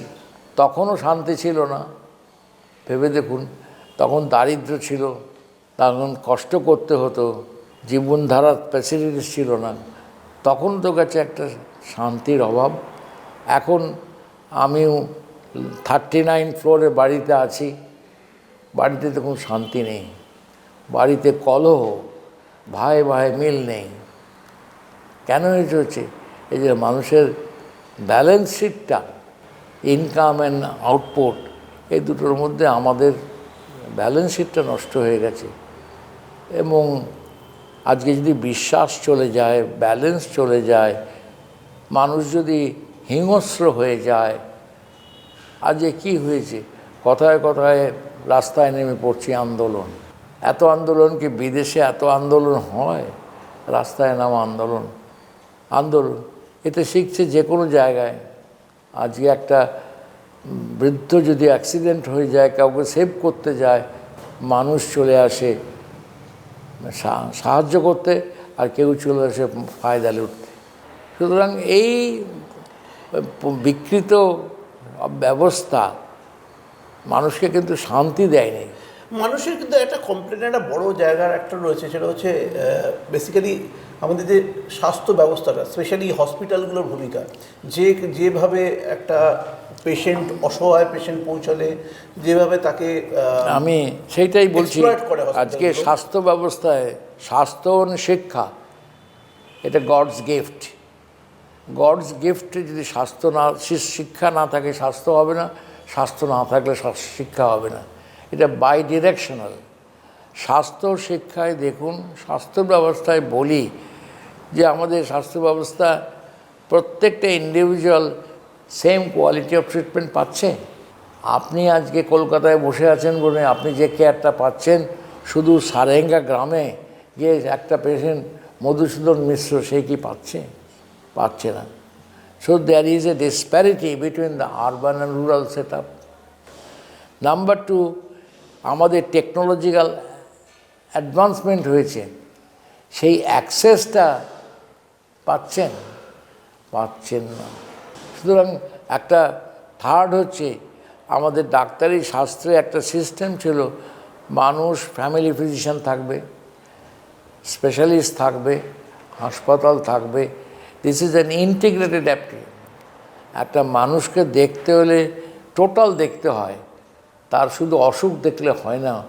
অসুখের কারণটা তার আর্থিক অবস্থা হতে পারে, সামাজিক অবস্থা হতে পারে, এবং আপনি একটা প্রেসক্রিপশান লিখে দিলেন, সেই প্রেসক্রিপশানটা মেনটেন করতে পারবে কি না, এবং একটা লোকের অসুখ যে কোনটা হচ্ছে। আমি যেমন সেদিন একটা পেশেন্ট দেখলাম, আমার কাছে নিয়ে এসেছে, ভদ্রমহিলার একটা বাড়িতে একা থাকে, ছেলে একটাই, দুটো বাচ্চা স্কুলে চলে যায়, স্বামী কাজ করে, ও একা থাকে, সব সময় স্বামীকে সারাদিনে 3 বার 4 বার ফোন করছে, কিংবা তাকে সে ঠিক আছে কি না, সে আসছে কি না, সে কখন আসছে, এইসব দরকার নেই তো। তার যদি একটা অবলম্বন, যেটা উইমেন এন্টারপ্রেনারশিপ, তার যদি অবলম্বন, সে গান গাইতো, ছবি আঁকতো, বাড়িতে একটা সংসদের সঙ্গে কাজ করতো, তাহলে এই চিন্তাধারাগুলো হতো না। তার আত্মকেন্দ্রিক চিন্তাটা হওয়াতে সবসময় সে সন্দেহতে ভুগছে। মানসিক ব্যাধি বেড়ে গেছে। আজকে মানসিক ব্যাধি কত হয়েছে, মানসিক ব্যাধি এত তার সাফিসিয়েন্ট মানি আছে, সংসার চালাতে পারছে, কিন্তু মানসিক ব্যাধিটা কন্ট্রোল করতে পারছে না। আর সেখানে সে গেল এক ডাক্তারের কাছে, কার্ডিওলজি, সে ব্লাড প্রেশারটা দেখে সে ব্লাড প্রেশার ওষুধ লিখে দিল। সে গেল পেটের অসুবিধা হচ্ছে, পেটের ডাক্তারের কাছে গেল, পেটের ডাক্তার, কিন্তু তার টোটাল কেয়ার যেটা বলতে, হেলথ কেয়ার বলতে, হেলথ কেয়ার তো শুধু কার্ডিয়াক কেয়ার নয়, হেলথ কেয়ার টোটাল কেয়ার। তখন মানুষটাকে যে পুরোতে সে তো শান্তি পাচ্ছে না। সুতরাং আমাদের ডাক্তারি স্বাস্থ্যটাও খানিকটা ডিসইন্টিগ্রেটেড হয়ে গেছে। আমি কালকে ফ্যামিলি ফিজিশিয়ানের কনফারেন্সে বললাম, আপনাদের সঙ্গে আমাদের কোনো লিঙ্ক নেই। আজকে মানুষ আপনাদের বাইপাস করছে, না আমাকে বাইপাস করছে, কিন্তু আপনার আমার মধ্যে সমঝোতা রেখে চিকিৎসাটা চালিয়ে যাওয়া, সেই জিনিসটা হচ্ছে না। সুতরাং খানিকটা ফ্র্যাগমেন্টেড হয়ে আছে। একদিকে আমরা কাগজে দেখি আজকে এই লোকটা ক্যান্সার থেকে বেঁচে উঠলো, ব্রেস্ট ক্যান্সার থেকে, ওর লাং ক্যান্সার থেকে বেঁচে উঠলো, কাগজে অ্যাডভার্টাইজমেন্ট দেখি, কিন্তু ইন টোটাল পপুলেশন স্টাডিতে মানুষের যে একটা রাত্রিবেলা অসুস্থ হয়ে পড়ে, সে কি পারবে সঙ্গে সঙ্গে একটা বাড়িতে লোক নেই, জন নেই, হাসপাতালে ভর্তি হতে? আইদার তাকে অ্যাম্বুলেন্সে ডাকতে হবে, ডেকে হাসপাতালে যেতে হবে, প্রাইভেট হাসপাতালে টাকা জমা দাও, সরকারি হাসপাতালে জায়গা মিলবে কিনা তাও ঠিক নাই। কিন্তু নির্দিষ্ট একটা গতিপথ তৈরি হচ্ছে না। আজকে আপনি স্বাস্থ্যকেন্দ্রে বয়স্ক লোক, আমার মতো বয়স, আমার বাবা মারা গেছিলেন 67 বছর বয়সে, 67 সালে, 60 বছর বয়সে, কাকাও মারা গেছিলেন 61 বছর বয়সে, কিন্তু আমি দেখুন আজ এত বছর বেঁচে আছি, জানি না কতদিন বাঁচব। কিন্তু এই যে এল্ডারলি পপুলেশন, তাদের সমস্যা একাধিক, মানসিক, শারীরিক এবং পারিপার্শ্বিক, তিনটেই আছে, একসঙ্গে চলেছে। তিনটের রেমেডি তো একটা ডাক্তার করতে পারবে না, তার জন্য একটা সিস্টেম চাই। সেই সিস্টেমটা এখনও পর্যন্ত একটা ট্রাস্টওয়ার্দি লেভেলে একটা লোক যে পুরো পাবে, সেইটার গ্যারান্টি নেই। সেই সমাজ ব্যবস্থা কিন্তু আমাদের হয়নি। আজকে আমরা ছেলে মানুষ করছি, মেয়ে মানুষ করছি, ভালো করে বিদেশে পাঠাচ্ছি, তারপরে তারা আসছেন না, ওখানে থেকে যাচ্ছেন, বাড়িতে টাকা পাঠাচ্ছেন, সত্যি কথা, কিন্তু লোকবলটা কমে গেছে, একাকিত্ব ভুগছেন, একটা লোকবলটা কমে গেছে। আর লোকবল কমে গেলে যেটা হয় কি, টাকা আছে, সঙ্গে রাত্রিবেলা যে কার কাছে যাব, কি করব, সেটা জানে না, সেই নেই। সুতরাং আজকে আমার সমস্ত ভারতবর্ষে elderly population 11% of 1.4 billion people. যদি এটাকে যদি ট্রান্সফার করেন, কত লক্ষ লোক আপনাদের বয়স্ক লোক আছে, তাদের টোটাল কেয়ার সব জায়গায় তো হতে পারছে না। ইন্স্যুরেন্স কিছু কিছু হয়েছে, এল্ডারলি কেয়ারের ইন্স্যুরেন্স খুব কম আছে, খুব কম আছে, ইয়াং এজে অনেক আছে। তা সুতরাং সর্বাধিকভাবে দেখতে বলে স্বাস্থ্য ব্যবস্থা, যদি আপনি একটা মানুষকে জিজ্ঞেস করেন আপনি খুব স্যাটিসফাইড নয়, হয়তো টেম্পোরারি ভালো থাকছে। আমরা যেটুকু করতে পারি ডাক্তারিটা করে তাকে দেখে দিলাম, আর এখন স্পেশালিস্টের যুগ, তারা শুধু একটা অর্গানই দেখে, তারা পুরোটা দেখে না মানুষকে। মানুষ তো ওইরকমভাবে তৈরি হয়নি, শুধু হার্ট নিয়ে এলো, শুধু লাং নিয়ে এলো। সুতরাং মানুষের টোটাল হেলথ কেয়ার ঠিক আমাদের মন মতো হচ্ছে না। আমার জানাশুনো পরিচিতি থাকলে হলো, নাহলে কমন ম্যানের হলো না। গ্রামের লোকের যেসব দুরবস্থা, তারা কেন কলকাতায় ছুটে আসছে? গ্রামের লোক যদি এত আমাদের সুপার স্পেশালিটি হসপিটাল হয়েছে, কত হাসপাতাল হয়েছে, এটা খানিকটা বিশ্বাসের জায়গা, খানিকটা পরিবেশের জায়গা, সুবিধে অসুবিধের জায়গা, আর্থিক অবস্থা অ্যান্ড লোকবল, এই সব নিয়ে একটা মানুষ তৈরি হয়। আপনি কেন মানে সেই সময় লন্ডন থেকে চলে এসেছিলেন বাংলায়? মা ডেকেছিল বোধহয়। আমি ফিরে এলাম দুটো কারণে। একটা, মা আমায় বলেছিল, তুই কি শুধু বড় ছেলে হয়ে নিজের স্বার্থ সিদ্ধির জন্য ওখানে থাকবি, বড় হবি, বিয়ে করবি ওখানে? আমার তো চাকরি ছিল, আমার তখন শিকাগোয় চাকরি, লন্ডনে চাকরি, কলকাতায় চাকরি, তিনটে চাকরি একসঙ্গে। আচ্ছা, এক, সরকারের কাছে আমার দায়বদ্ধতা ছিল, 3 বছর আমাকে ছুটি দিয়েছে, আমার কাগজ চাকরি রেখেছে, এখন যেটা হয় না। তখনকার দিনে আমার বাবা মারা যাওয়ার পর আমার বোনের তখন তো হাতে 3টে চাকরি, আমি এতদিনই ওখানে কনসালটেন্ট রিটায়ার করতাম। এটা মন্দের ভালো হয়েছে, আমি বলবো পরে। মন্দের ভালো হয়েছে মানে তখনকার দিনে তা ভাবলাম, মা বলল তুই বাড়ির বড় ছেলে, ভাই বোনেরা কেউ বিদেশ যায়নি, পড়াশুনো করছে, ভাই বোনদের দেখার দায়িত্বটা তো খানিকটা বাবা চলে গেছে, তুই নিজের স্বার্থে ওখানে থাকবি। And that hits me. এই জন্যে মায়ের কথা ফেলতে পারিনি। আমি বিদেশ থেকে ফিরে এসে বলতে লজ্জা নেই, I was in two minds. বিদেশ চলে যাব, চাকরি বারবার লিখছে আপনি কখন আসবেন কখন আসবেন, আমি এটা ওটা বলে, কিন্তু প্রায় মাস 2-3 হয়ে গেল, তখন মা কনস্ট্যান্ট বলে যাচ্ছে। তখন আমি ভেবলাম, জুতি দেখলাম মায়ের কথাটা শুনি না, কি হয়, মায়ের কথা শুনি। আমি ওই চাকরি ছাড়লাম, শিকাগো ছাড়লাম, তখন আমেরিকায় চলে যেতে পারতাম। আমার তখন প্রসপেক্ট ভালো, তখনকার দিনে আমি 2টো MRCB করেছি, ডক্টরেট করেছি, আমার ট্র্যাক রেকর্ড খুব ভালো ছিল। আমি ইউনিভার্সিটি কোনো দিন সেকেন্ড হইনি, টপার ছিলাম বরাবর। তারপরে মায়ের কথা শুনে তখন থেকে গেলাম, খুব কষ্ট হয়েছিল সোয়ালো করতে। বাঁকুড়া গেলাম, তখনও কষ্ট, ওই রোদে গরমকালে মার্চ মাসে, লোক নেই, নিজে চা করে খাওয়া, খাবার কিনে এনে খাওয়া, একদম কষ্ট, বাইরে বেরোনো যায় না। তো সেখানেও একজন ডাক্তার বলল, আমি কলকাতা চলে যাচ্ছি আমার পড়াশুনো করতে, তুমি আমার কোয়ার্টারে থাকো। আমি বলতে লজ্জা নেই, আমি প্রথমে ওই কোয়ার্টারে গিয়ে আমি মাটিতে শুতাম হোলডল পেতে। তারপরে ও চলে গেল, আমি ওই বাড়িটা পেলাম।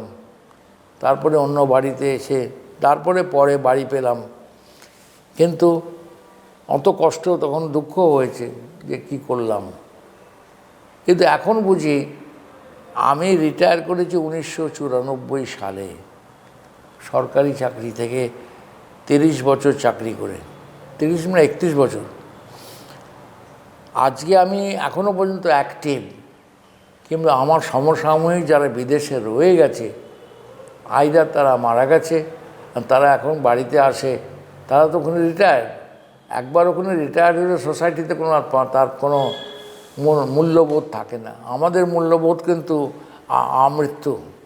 এইটা দেখলাম, একটা আমার শিক্ষা হলো যে সেই সুবাদে আমার ছেলেও তো বিদেশে পড়াশোনা করেছে, ছেলেও চলে এসছে, ছেলেও ফেলোশিপ করেছে, স্পেশাল ডিগ্রি করেছে অন ফেশিও ম্যাক্সিলারি সার্জন, এখানে সার্জারি করছে। এবং তুই এখানে এসে থাক, তুই চিরকাল বন্দিত হবি।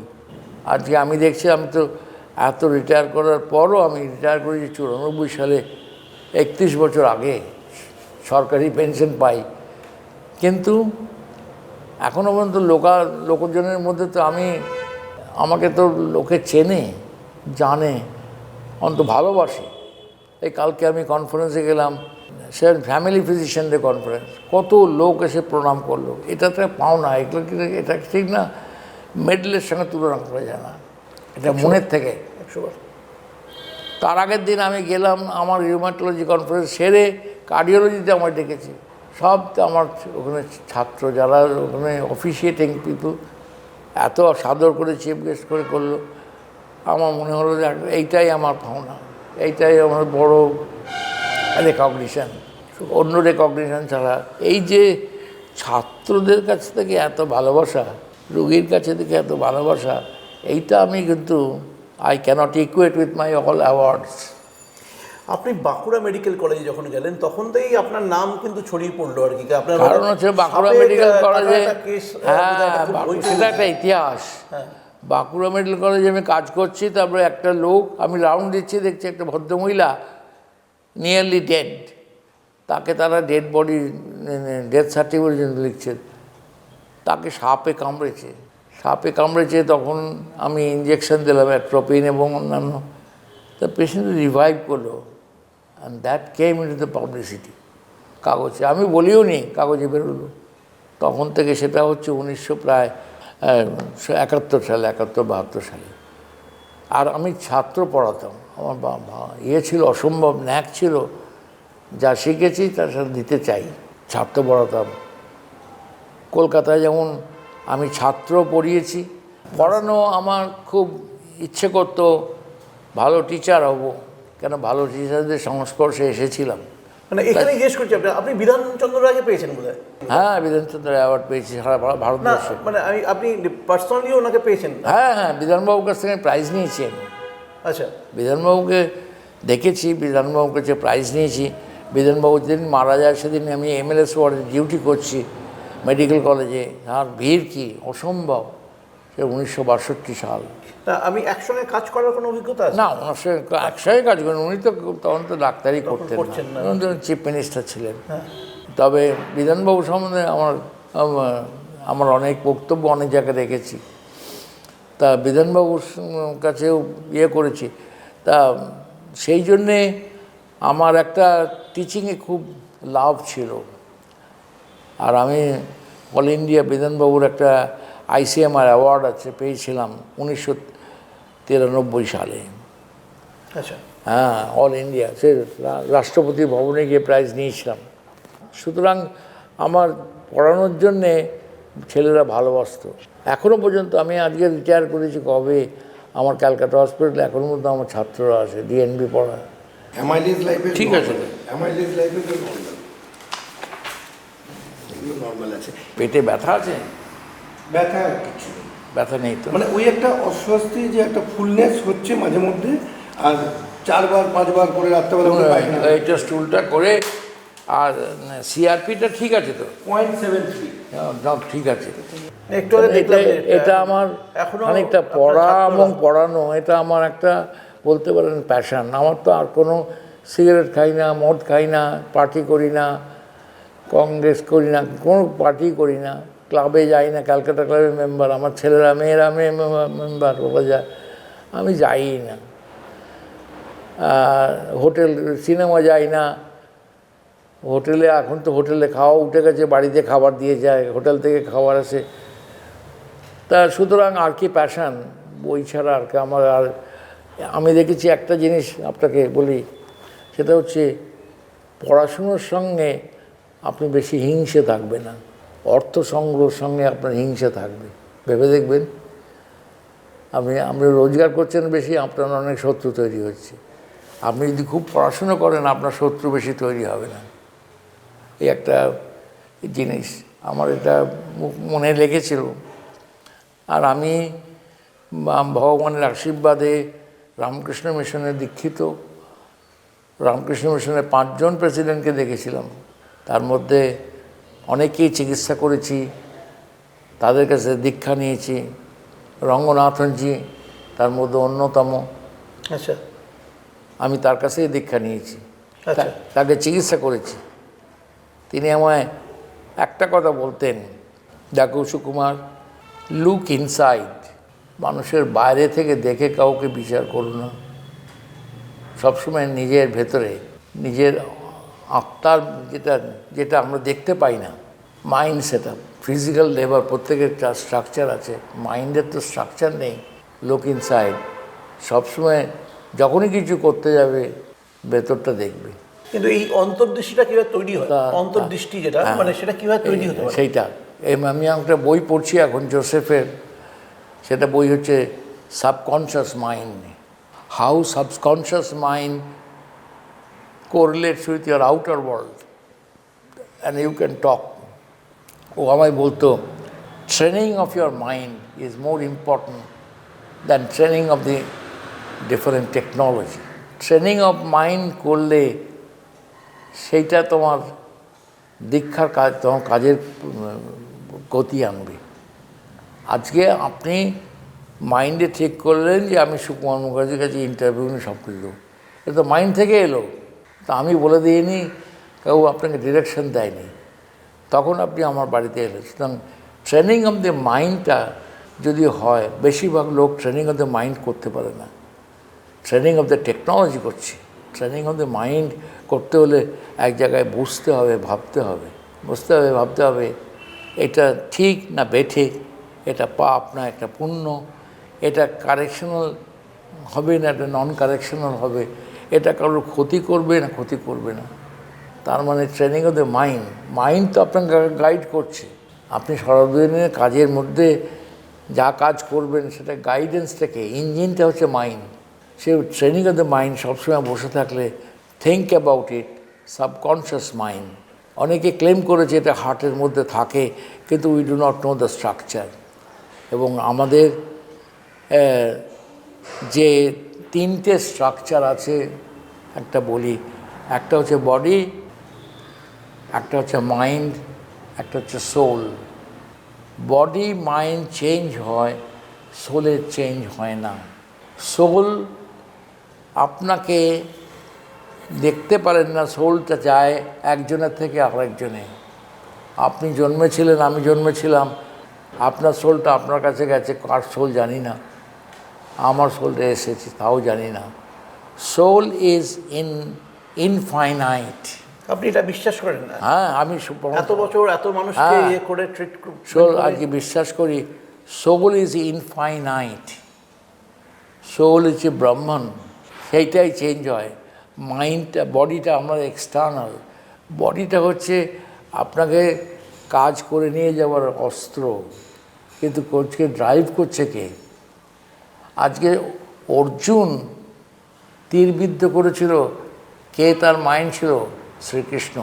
তাহলে অর্জুন তো কাজ করতে চায়নি, অর্জুনকে বুঝিয়েছিল শ্রীকৃষ্ণ। শ্রীকৃষ্ণ তো অবতার, বিষ্ণুর অবতার। সুতরাং শ্রীকৃষ্ণ হচ্ছে চ্যারিয়টিয়ার, আর অর্জুন হচ্ছে সে প্যাসেঞ্জার। আপনি ভাবতে পারেন, শুধু মাইন্ড ইজ ইয়োর চ্যারিয়টিয়ার। আজকে এরপরে আপনি কোথায় যাবেন, মাইন্ড আপনাকে ড্রাইভ করছে, বডি পারফর্ম করছে। এবং আপনি বিশ্বাস করেন কিনা জানি না, রিইনকারনেশন, পুনর্জন্ম, কথাটা মনে রাখে কিনা? আপনি বিশ্বাস করেন? আমি বিশ্বাস করি। সাইকেলটা ঘুরছে। না, আমি বলছি যে আপনি তো জন্ম মৃত্যু দুটোকেই খুব কাছ থেকে দেখেছেন, এত কাছ থেকে দেখেছেন, এত মানুষের দেখেছেন। এত কাছে থেকে দেখেছি যে রিইনকারনেশন। আজকে আমার জীবনের যা কর্মের ঘাটতি রয়ে গেছে, আমাকে আবার ফিরে আসতে হবে টু ডু দ্য রেস্ট। এইভাবে সাইকেল ঘুরে যতক্ষণ পর্যন্ত একদম পূর্ণ না হচ্ছে। রিইনকারনেশন কেউ লোক বিশ্বাস করে না। আমি বলতে পারি, আমার বলতে পাবলিসিটি লাগে না, আমি দৈনিক গীতা পড়ি। আর গীতা পড়লে আপনি দেখবেন, গীতা আমাকে বোঝায়নি, জুলিয়ান হাক্সলেকে বুঝিয়েছে। গীতা শুধু আপনাকে বোঝায়নি, গীতা বুঝিয়েছে অনেক ফরেন নিয়ে, তারা পরে বুঝেছে। আমাদের উপনিষদ এবং বেদ অনেক পুরানো দেন যিশু খ্রাইস্টের। আজকে আমাদের সভ্যতা যেটুকু থেকে থাকে সেটা অনেক প্রাচীন, এবং বেদ উপনিষদ হচ্ছে আপনার লাইফের টার্নিং পয়েন্ট। কি করবেন না করবেন, জ্ঞান বুদ্ধি যোগ, তাই নিয়ে মানুষ তৈরি হয়েছে। তা সুতরাং আপনি আজকে ভাবছেন, এখন জীবন দর্শন করতে করতে, ইয়াং বয়সে ভাবিনি, এখন মাঝে মাঝে যখন বসে থাকি, what is the meaning of my life? শুধু খাওয়া, সিনেমা দেখা, না প্লেনে করে ঘোরা?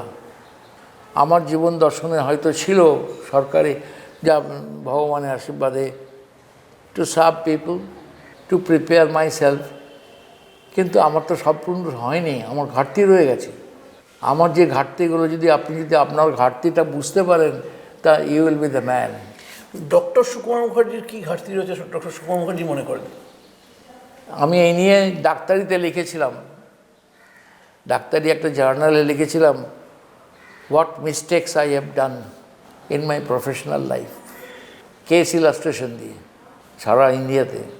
রিউমাটোলজি জার্নালে আমাকে বলেছিল, এটা কিন্তু চট করে কোনো লোক স্বীকার করতে পারবে না, নিজের ঘাটতি নিজে স্বীকার করা, এটা this is a challenge in life.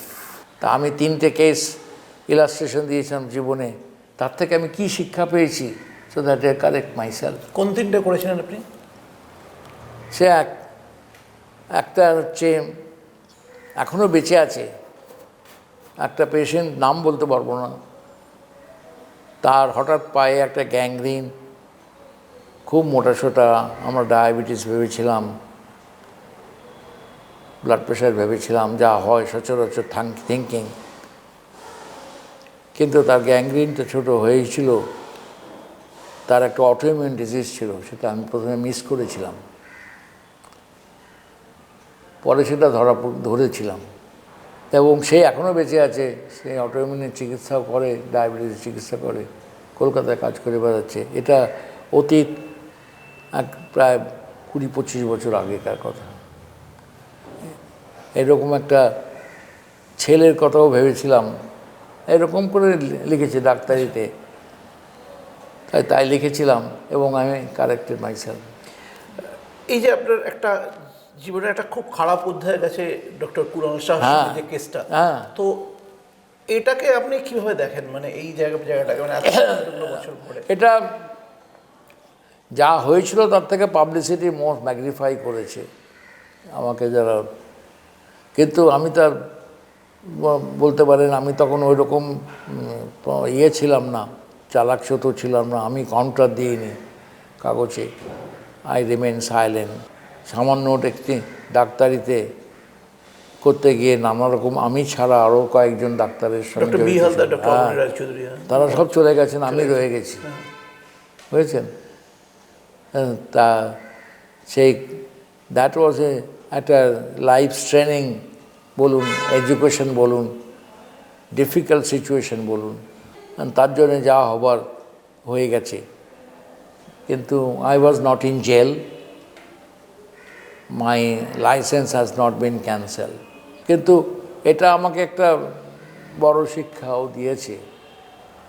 মানে আপনি খুব ডিপ্রেসড হয়ে গেছিলেন সেই সময়? ডিপ্রেসড তার মধ্যে কাজ করবো কি আমি তার মধ্যে আমি অল ইন্ডিয়া 2টো অ্যাসোসিয়েশনের প্রেসিডেন্ট কন্টেস্ট করেছিলাম, 2টো অ্যাসোসিয়েশনের প্রেসিডেন্ট হয়েছিলাম। একদিকে প্রেসিডেন্ট, একদিকে বিড়ম্বনা, একবার কোর্টে ছুটছি, একবার সুপ্রিম কোর্টে ছুটছি, প্রফেশন বজায় রাখা, ফাইন্যান্সিয়াল কনস্ট্রেন্টস, সব একটা হচপচ জীবনে হয়েছিল। কিন্তু তার মধ্যেও আমার একটা ছিল, অবজেক্টিভ ছিল, যে কন্টেস্ট করে অল ইন্ডিয়া লেভেলে ইলেকশন হয়েছিল, তাতে আমি 2টো অ্যাসোসিয়েশনের প্রেসিডেন্ট ছিলাম, কাজও করেছি, এটাও চালিয়েছি। অসম্ভব ট্রমা গেছে। আর তখন পাবলিসিটিটাও একটা এক্সট্রিম ফর্মে হয়েছিল, ওরম পাবলিসিটি কারোর হয়নি। সেটা আমি বলেই হয়েছিল, অন্য লোক হলে হতো। আমার মনে হয় ডক্টর অবনী রায়চৌধুরী বা ডক্টর বি হালদারও এর উপর সাংঘাতিক রকম একটা, হ্যাঁ, কিন্তু I was the first man, তো আমার উপর টার্গেটটা ছিল, ওদের উপরও ছিল, কিন্তু ওরা সব আগে আগে চলে গেল। কিন্তু কি মনে হয় আপনার কেন এই ব্যাপারটা করা হয়েছিল? এটাও সিরিজ অফ ডাক্তার দেখেছিল, প্রথমে ডিজিজ আইডেন্টিফিকেশনটা গোলমাল হয়েছিল, মানে পেকিউলিয়ার ডিজিজ, তখন অন বেস্ট অফ ফেইথ চিকিৎসা শুরু করেছিলাম, গোলমাল হয়েছিল। কিন্তু গোলমালটা পরে যে অ্যাম্প্লিফাইড হয়েছিল, আরও বেশি অ্যাম্প্লিফাইড হয়েছিল। যারা আমার তখন লিখেছিল তাদের সঙ্গে এখন দেখা হয় অন্য সংস্থায়, তারা আমার সঙ্গে কথা বলে, কিন্তু আমি তাদের দেখি যে তারা কি করেছিল না করেছিল। তো একটা বলছেন আপনি, একটা ভূমিকা ছিল কিছু মানুষের, না হচ্ছে সিরিজ অফ মিস্টেকস, সেই মিস্টেকটা disease itself carries a very high mortality, and সেইটা প্রমাণিত হয়নি যে ওইটার জন্যই মরেছে, কিন্তু ফ্যাকচুয়াল সার্কামস্টান্সেস হয়তো লেড টু দ্য বিলিফ। এবং তখনকার দিনে যে বিচার হয়েছিল, সে বিচারটা যে খুব জেনুইন বিচার তা নয়। পরে আমি অনেক বড় বড় লয়ারের সঙ্গে কথা বলেছিলাম, তা বিচারটা তো সুপ্রিম কোর্টের বিচার, তো ওভাররাইট করা যায় না। তা ডাক্তারিতে বিচার, কিন্তু যেটা ওরা চেয়েছিল to put me in jail and put me in license car, সেগুলো হয়নি, সেগুলো বাই আর্গুমেন্ট কেটে গেছে, সামান্য কিছু ফাইন হয়েছিল। এই যে ধরুন আপনি যে এত সময় নিয়ে একজন পেশেন্টকে দেখেন, মানে এই এই এই যে স্কুলিংটা, এটা কি কোথাকার স্কুলিং? এই স্কুলটা আমি শিখেছি আমার মাস্টারমশাইদের কাছ থেকে। আমার মাস্টারমশাই ছিলেন ডক্টর যোগেশ ব্যানার্জি, আমার মাস্টারমশাই ছিলেন ডক্টর শৈলেন সেন, যারা একটা পেশেন্টকে দেখতো বেড সাইডে, সে কত যত্ন করে দেখতো, তখনকার দিনে অত টেকনোলজি ছিল না। অ্যাবসলিউটলি, আমি সেটাই বলছি যে বাঁকুড়া মেডিকেল কলেজে আপনার কাছে কি রয়েছে? টেকনোলজি কি, আমার তো ব্লাড কাউন্টার ইউরিন, রাইট। আমি দুটো ফেজই দেখলাম জীবনে। কালকে যেমন বললাম, I am in cross Rhodes of under treatment and over treatment, কিন্তু রাইট ট্রিটমেন্ট কোনটা এখনও পর্যন্ত সম্পূর্ণ হলো না। এই যে একটা মানুষকে, আর একটাও মানুষ তো বাইরে থেকে আলাদা, মাইন্ড অ্যান্ড সোল ঠিক আছে, কিন্তু এদের প্রত্যেকের সিস্টেম, বায়োলজিটা তো এক নয়। অ্যাবসলিউটলি। সেই যে বায়োলজি, আমি একটা ওষুধ ওকে দিলাম, আপনাকে দিলাম, তুমি তিনজনে যে একই কাজ হবে তাও নয়, উই ক্যানট। সেই জন্য কি আপনি প্রত্যেককে জিজ্ঞেস করেন, এত ডিটেলস প্রত্যেকে জিজ্ঞেস করি, হ্যাঁ কী করে, আমি জিজ্ঞেস করি যে বাড়িতে কে আছে, বাড়িতে আপনি পরিস্থিতি কী। এই সম্প্রতি আমি একটা পেশেন্টকে দেখলাম, বলতে এগুলো গর্বের ব্যাপার নয়, তবু আমি বলছি, সে প্রায় এসে বলে আমার এত খরচ হয়ে গেল, তাই আমি বললাম ঠিক আছে, আপনি আমায় এক কাজ করবেন, আপনি যে আমার ফিজটা একদমই দেবেন না, আপনি আপনার স্ত্রীর জন্য যা খরচা হয় করুন। কিন্তু অসুখ তো চাই না, অসুখের গতি তো আলাদা, সব অসুখ, তাকে একটা অসুখ থেকে বাঁচালাম, আবার একটা অসুখ হয়েছে, খরচাও হয়েছে।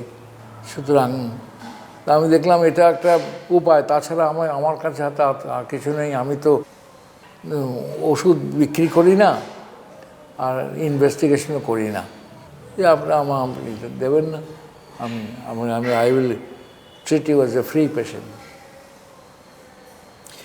এই যে আদর্শগুলো নিয়ে এখনও বেঁচে আছেন, এখনও চিকিৎসা করছেন, যখন দেখেন আপনার প্রফেশনের বহু মানুষ কিন্তু এই জায়গাটা ডিভিয়েট করে, যারা ধরুন ওষুধ কোম্পানিগুলোর পরামর্শ অনুযায়ী ওষুধও লেখে, বা ডায়াগনস্টিক সেন্টারের পরামর্শ অনুযায়ী তাদের কাছে পেশেন্টও পাঠায়। তো এই যে চেঞ্জেসটা আপনি দেখেন আপনাদের সময় বা আজকের সময়, এটা কতটা হার্ট করে? আমাকে প্রথম জীবনে এসে এই ইনভেস্টিগেশন ল্যাবরেটরি বললো আপনাকে এত পার্সেন্টেজ দেবো, বলে আমি তাহলে আপনার কাছে পাঠাবোই না, আমি এমন জনের কাছে পাঠাবো যে এইসব বিচানো, যে পেশেন্টের সঙ্গে পেশেন্ট করবেন, আমার টেস্টটা হলেই হলো, আমাকে কিছু দিতে হবে না। সুতরাং আমি এই লোভে কখনো পড়িনি। আমার নামে পয়সা নিয়ে কোনো দিন দেখবেন না, কেউ বলবে না যে আমি জালিয়াতি করে পয়সা। আমি বলছি এই যে দুটো সময়কে দেখলেন আপনি, আপনাদের সময় আপনার টিচারদের নাম বলছেন আপনি, এখন দেখি যেটা সেটা দেখি, কিন্তু আমি প্রতিবাদ করি না, হয়তো প্রতিবাদ করার আমার সে ক্ষমতা নেই, কিন্তু এগুলো ভালো নয়। এই আমি অনেক আমার কলিগদের এইসবে দেখি, এবং ল্যাবরেটরি থেকে পার্সেন্টেজ পাওয়া, কিংবা একটা পেশেন্টকে দেখলাম না, ধরুন আমি এমন গেছি পেশেন্টের মৃত্যু হয়েছে, আমি পয়সা নিলাম না, কী করবো? তারপর একটা পেশেন্ট কথা বলতে এসছে, সে হাসপাতালে ভর্তি আছে ওই জায়গায়, আমি তো তার কোনো ট্রিটমেন্ট করছি না, আমার লাগবে না পয়সা, কি দেবেন আমাকে? আর আমার এই বয়সে আর কী পয়সার দরকার বলুন তো? আমার তো এখন শেষ প্রান্তে এসে পৌঁছেছি, পয়সার দরকার কি? এখন মনে হয় যতটা ক্লিন থাকা যায়, আমি চেষ্টা করেছি জীবনে ক্লিন থাকতে, এখনও পর্যন্ত আমার নামে কোনো বদনাম নেই যে আমি পয়সা সংক্রান্ত ব্যাপারে বেশি লোভী, গ্রেডি কখনো করি না। না, আমি যেটা আলোচনায় ছিলাম আর কি, যেটা হচ্ছে যে এই যে এতক্ষণ ধরে পেশেন্টদের সঙ্গে কথা বলেন, তারপরে তাদেরকে ক্লিনিক্যালি দেখেন, প্রত্যেকটা হাত দিয়ে দেখেন, আমি দেখেছি আপনার হাত দিয়ে দেখেন।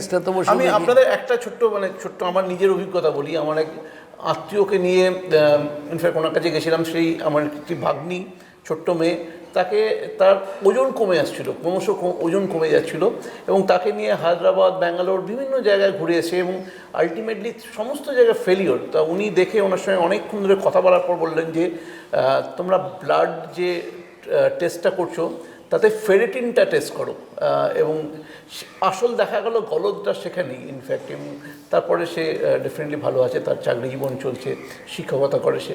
এবং আমি আর একজন বলছি, আমার খুব ঘনিষ্ঠ আত্মীয় 2 মাস হসপিটালে ভর্তি ছিলেন, কলকাতার একজন প্রাইভেট হসপিটালে 2 মাস ভর্তি ছিলেন, তার টোটাল কাউন্ট কমছিল না, এবং তিনি রিউমাটয়েড আর্থ্রাইটিসের পেশেন্ট ছিলেন।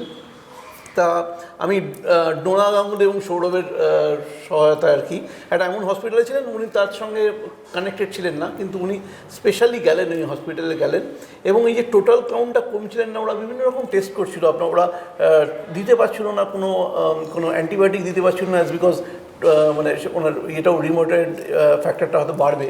তা উনি বললেন যে অনেক সময় ইনফ্লামেশন থেকেও টোটাল কাউন্ট বাড়ে, এবং আপনি সেই সময় তাকে তারও 8-10 বছর তারপরেও বেঁচেছিলেন তিনি আর কি। তো এইগুলো আমার সুখস্মৃতি আছে ওনার সঙ্গে। তো এবং আমি দেখেছি যে কীভাবে, কারণ হচ্ছে আমি ফাংশনালি অনেক বড় বড় ডাক্তারদের সঙ্গেও মিশেছি, কনফারেন্সেও যাই, মিশি অনেক বড় বড় ভালো ডাক্তার, যাদের অ্যাটিটিউডটা দেখি ভালো, আমি সেইগুলো চেষ্টা করি কপি করতে। আর আমি এমন সময় মানুষ হয়েছি যেসব ডাক্তাররা এইসব চোরা কারবারির বিরুদ্ধে কখনোই করেনি। মেডিকেল কলেজ যেসব মাস্টারমশাই, সে তখনকার দিনে ভাবাই যেত না। তো সেই জন্যে আমি ভাবি যে আমার অসুখ হয় কী হবে, যে প্রত্যেকের সঙ্গে কথা বলা, করা, তাতে জিনিসটা কষ্ট হয়ে যায়। তা যাই হোক, আমার মনে হয় মানুষের ইলনেসটাকে নেওয়া উচিত in total, not in fragmentary way. মানুষের চেষ্টা করা উচিত কোনটা পিন পয়েন্ট করলে সেইটা চিকিৎসা করলে ভালো হয়, দ্যান টু ট্রিট সিমটোম্যাটিক্যালি। আচ্ছা, এইটা হচ্ছে একটা, সেই চেষ্টা করি। তা সত্ত্বেও যে আমি যে 100% সাকসেসফুল তা আমি কখনোই ক্লেম করতে পারবো না, কিন্তু চেষ্টা করি যতটা পারি একটা অনেস্ট হয়ে থাকতে। কখনো dishonesty brings temporary relief, dishonesty does not bring permanent relief. অন্তত আমি শান্তিতে থাকতে পারি। ঠিক। এতগুলো বছরে তো অনেক রকম পেশেন্টকে ট্রিটমেন্ট করেছেন। আপনার পেশেন্ট বোধহয় সুচিত্রা সেনও ছিলেন বোধহয়। হ্যাঁ, আমি অনেক বড় বড় লোকের চিকিৎসা করেছি।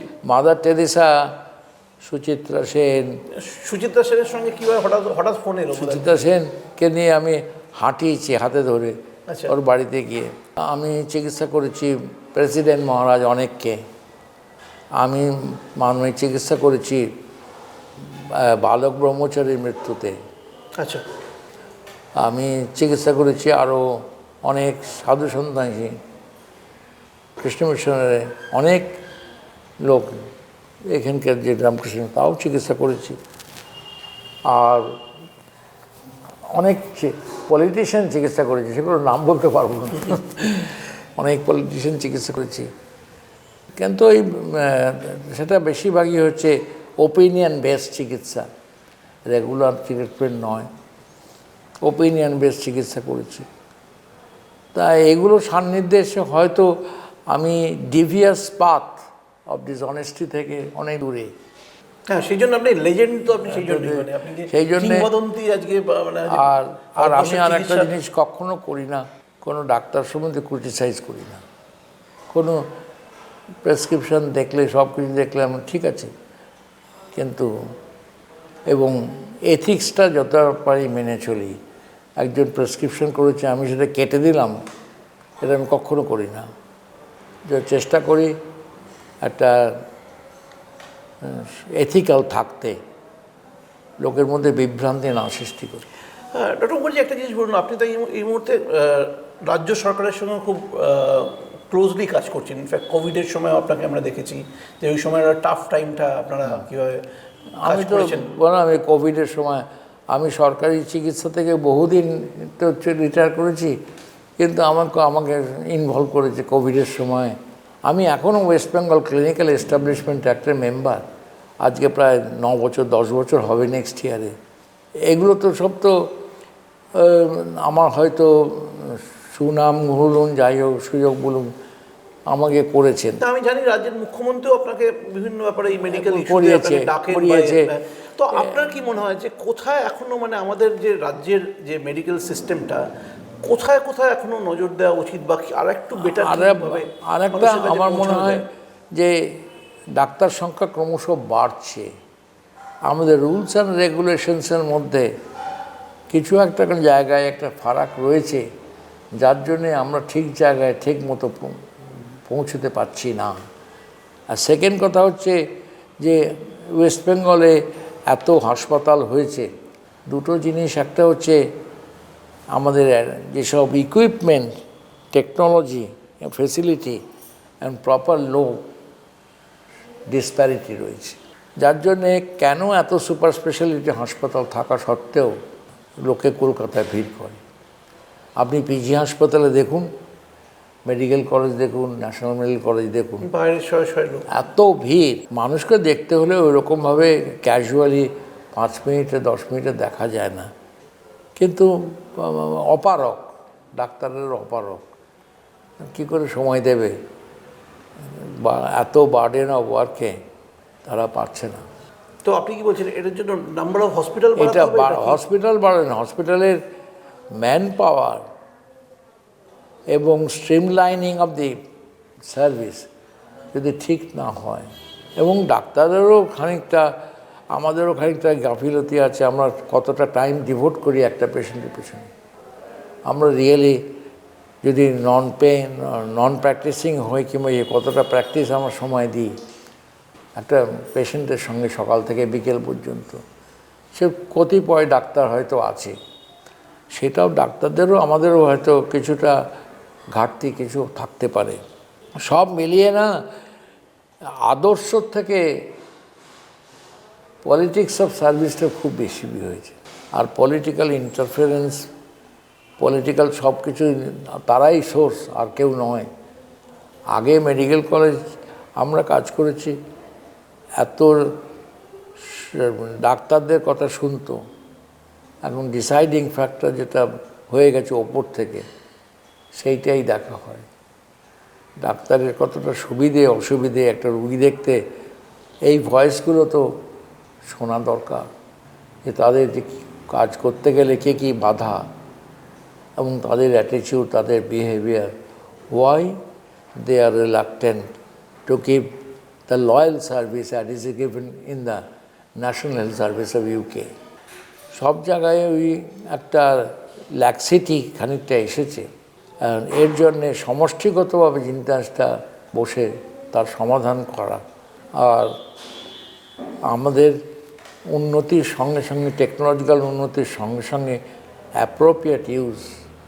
আর হাসপাতালে আর একটা সোর্স অফ মিনেস হয়ে গেছে দালালি, এটাও তো একটা জায়গা দেখতে হবে, সেটাও হবে। মানে ঠিকমতো ব্যবস্থা না করলে আমাদের মানুষের, কমন লোকের পক্ষে খুব অসুবিধাজনক হয়ে যাবে স্বাস্থ্য পরিষেবাটা। হ্যাঁ, আর অসুবিধা, যারা বাইরে থেকে গ্রাম থেকে আসছে তারা তো বুঝতে পারছে না। ঠিক কথা, ঠিক। এই যে কাগজে দেখলাম একটা প্রাইভেট হাসপাতালে অপারেশন টেবিলে তুলে অপারেশন করে সে যতটা টাকা চেয়েছিল টাকা দেয়নি বলে অপারেশন পুরো করেনি। সত্যি মিথ্যা জানি না, কিন্তু এটাও তো একটা খবর মনের মধ্যে রেখাপাত করে, সত্যিই কি এটা হচ্ছে না এটা মিথ্যা। তা আপনার মানে সরকারি হসপিটালের ক্ষেত্রে এইগুলো চিফ মিনিস্টারের সঙ্গে কথা হয় আপনার, মানে কোনো বা এখন আর কোনো কথা হয় না, না এখন অন্য লোক সব এসে গেছেন রেফারেন্স ডিপার্টমেন্টে, এখন আর কোনো কথা হয় না। আচ্ছা, একটা হচ্ছে যে মানে আমার লাস্ট শেষের দিকে একদম একটা প্রশ্ন আছে, যেটা হচ্ছে যে রিমোটলজি নিয়ে আপনার একটা বিরাট কাজের জগৎ আর কি, তো এইটার সঙ্গে আপনার মানে আপনার হঠাৎ কেন ইচ্ছা? আমার মেডিকেল কলেজে থাকতে থাকতে রিউম্যাটোলজি ইন্টারেস্ট জন্মেছিল। এই এরিয়াটা ভেরি আনট্রডন, অর্থাৎ কেউ দেখাশুনো করে না। তখন চিকিৎসার ব্যবস্থাও খুব এলিমেন্টারি ছিল এবং ইনভেস্টিগেশন হতো না, কিন্তু আস্তে আস্তে দেখলাম কয়েকজন লোক এতে আকর্ষণ পাত করলো। তার মধ্যে মঞ্জুশ্রী মৈত্র একজন, নীলরতন সরকার মেনে গেল যে খুব বেশি অ্যাক্টিভ হয়ে গেল, তখন আমিও খানিকটা অ্যাট্রাক্টেড হলাম। সেটা ওয়ে ব্যাক ইন 90s। তারপর থেকে আমি এই একটা জায়গায় অটো ইমিউন ডিজিজের ইন্টারেস্ট বাড়ল। আর এটার নভেল এরিয়া, যেমন এটা ক্যান্সার একটা novel area, diabetes, kidney disease একটা নভেল এরিয়া, এটাও একটা নভেল এরিয়া। এতে অনেক আকর্ষণ আর অতে অনেক এক্সপ্লোশন অফ নলেজ হয়েছে। জেনেটিক স্টাডিটা এত বেশি হয়েছে, অ্যান্ড মলিকুলার মেডিসিন, মলিকুলার বায়োলজির লোক এত এসেছে, যার জন্যে ইমিউন ডিসঅর্ডারটা আরও বেশি আপরাইট হয়েছে। এবং সেকেন্ড কথা হচ্ছে যে অনেক ব্রাঞ্চ অফ সায়েন্স এর সঙ্গে জড়িত হয়ে গেছে। তার জন্যে আমাদের মলিকুলার বায়োলজি, প্যাথোলজি এবং নতুন নতুন ড্রাগ এসেছে বেসড অন মলিকুলার বায়োলজি। এগুলো মানুষের অনেক সমস্যা মেটাচ্ছে, এগুলো যেগুলো ছিল না আগে। আগে লোকে সেটাকে মেনে নিত। প্রবলেম আছে, কিন্তু final answer is yet to come. কিন্তু তা সত্ত্বেও বলবো যে এই ওষুধ ব্যবহার, technology development, new molecules of service and different branch of service like physiotherapy, use of artificial intelligence, এগুলো আমি এটাই বলতে চাইছিলাম যে এআই মেডিকেল সায়েন্সে কতটা হেল্প করবে বলে আপনার মনে হচ্ছে? এআই, আমরা কিন্তু চিকিৎসাটা, আপনি ভেবে দেখুন, পুরোনো দিনের চিকিৎসাটা একদম পুরনো এনশিয়েন্ট চিকিৎসা স্পিরিচুয়াল বিলিফের ওপর ছিল, বুঝেছেন? তারপরে চিকিৎসা এলো, আমাদের মাস্টারমশাইরা চিকিৎসা করেছে যেখানে limited resources, intuition and personal experience. তাদের এক্সপিরিয়েন্স, বেদনবাবু কী করতেন? নিজের পার্সোনাল এক্সপিরিয়েন্স অ্যান্ড ইনটুইশন, আর ওকে চ্যালেঞ্জ কেউ করতো না। তো উনি বেদবাক্য হয়ে গেছেন। আজকালকার দিনে হলে ওটা হতো না। এখন আস্তে আস্তে আমার প্র্যাকটিসটা এভিডেন্স বেসড, অর্থাৎ রিসার্চ করে যেটা মূল পাদ্য বিষয় বেরিয়েছে তার উপর ভিত্তি করে চিকিৎসার গাইডলাইন তৈরি করা। অবশ্য সব অসুখে নেই সেটা, তার এইগুলো একটা ডেফিনিট একটা অ্যাডভান্সেস হয়েছে। এবং দিনকাল আসছে এই এভিডেন্স বেস মেডিসিনটাও চেঞ্জ হয়ে যাবে, যার নাম দেবে প্রেসিশন মেডিসিন। মানে আপনি আপনার যে অসুখ হয়েছে, আপনার শরীরের কাঠামো, আপনার শরীরের বায়োলজি দেখে চিকিৎসা করলে that becomes more specific without any bad consequences. এখন আমরা একটা কম্প্রিহেন্সিভ একটা ওষুধ দিলাম, এই যে একটা অ্যান্টিবায়োটিক দিলাম, 5টা অ্যান্টিবায়োটিক আছে, এইটা দিলাম, এটাতেই যে কাজ হবে প্রেডিক্ট করতে পারবো না। একটা দিন আসছে যখন যে ড্রাগটা আপনার পক্ষে সুটেবল ওর পক্ষে সুটেবল নয়, ওর পক্ষে সুটেবল নয়, that is called personalised medicine. তখন মেডিকেল সায়েন্সে দেখবেন আরও উন্নতি হবে, যেটা with the joining of AI and molecular biology তখন আসবে, যার নাম হচ্ছে precision medicine. And one step more, precision medicine দাঁড়াবে পার্সোনালাইজড।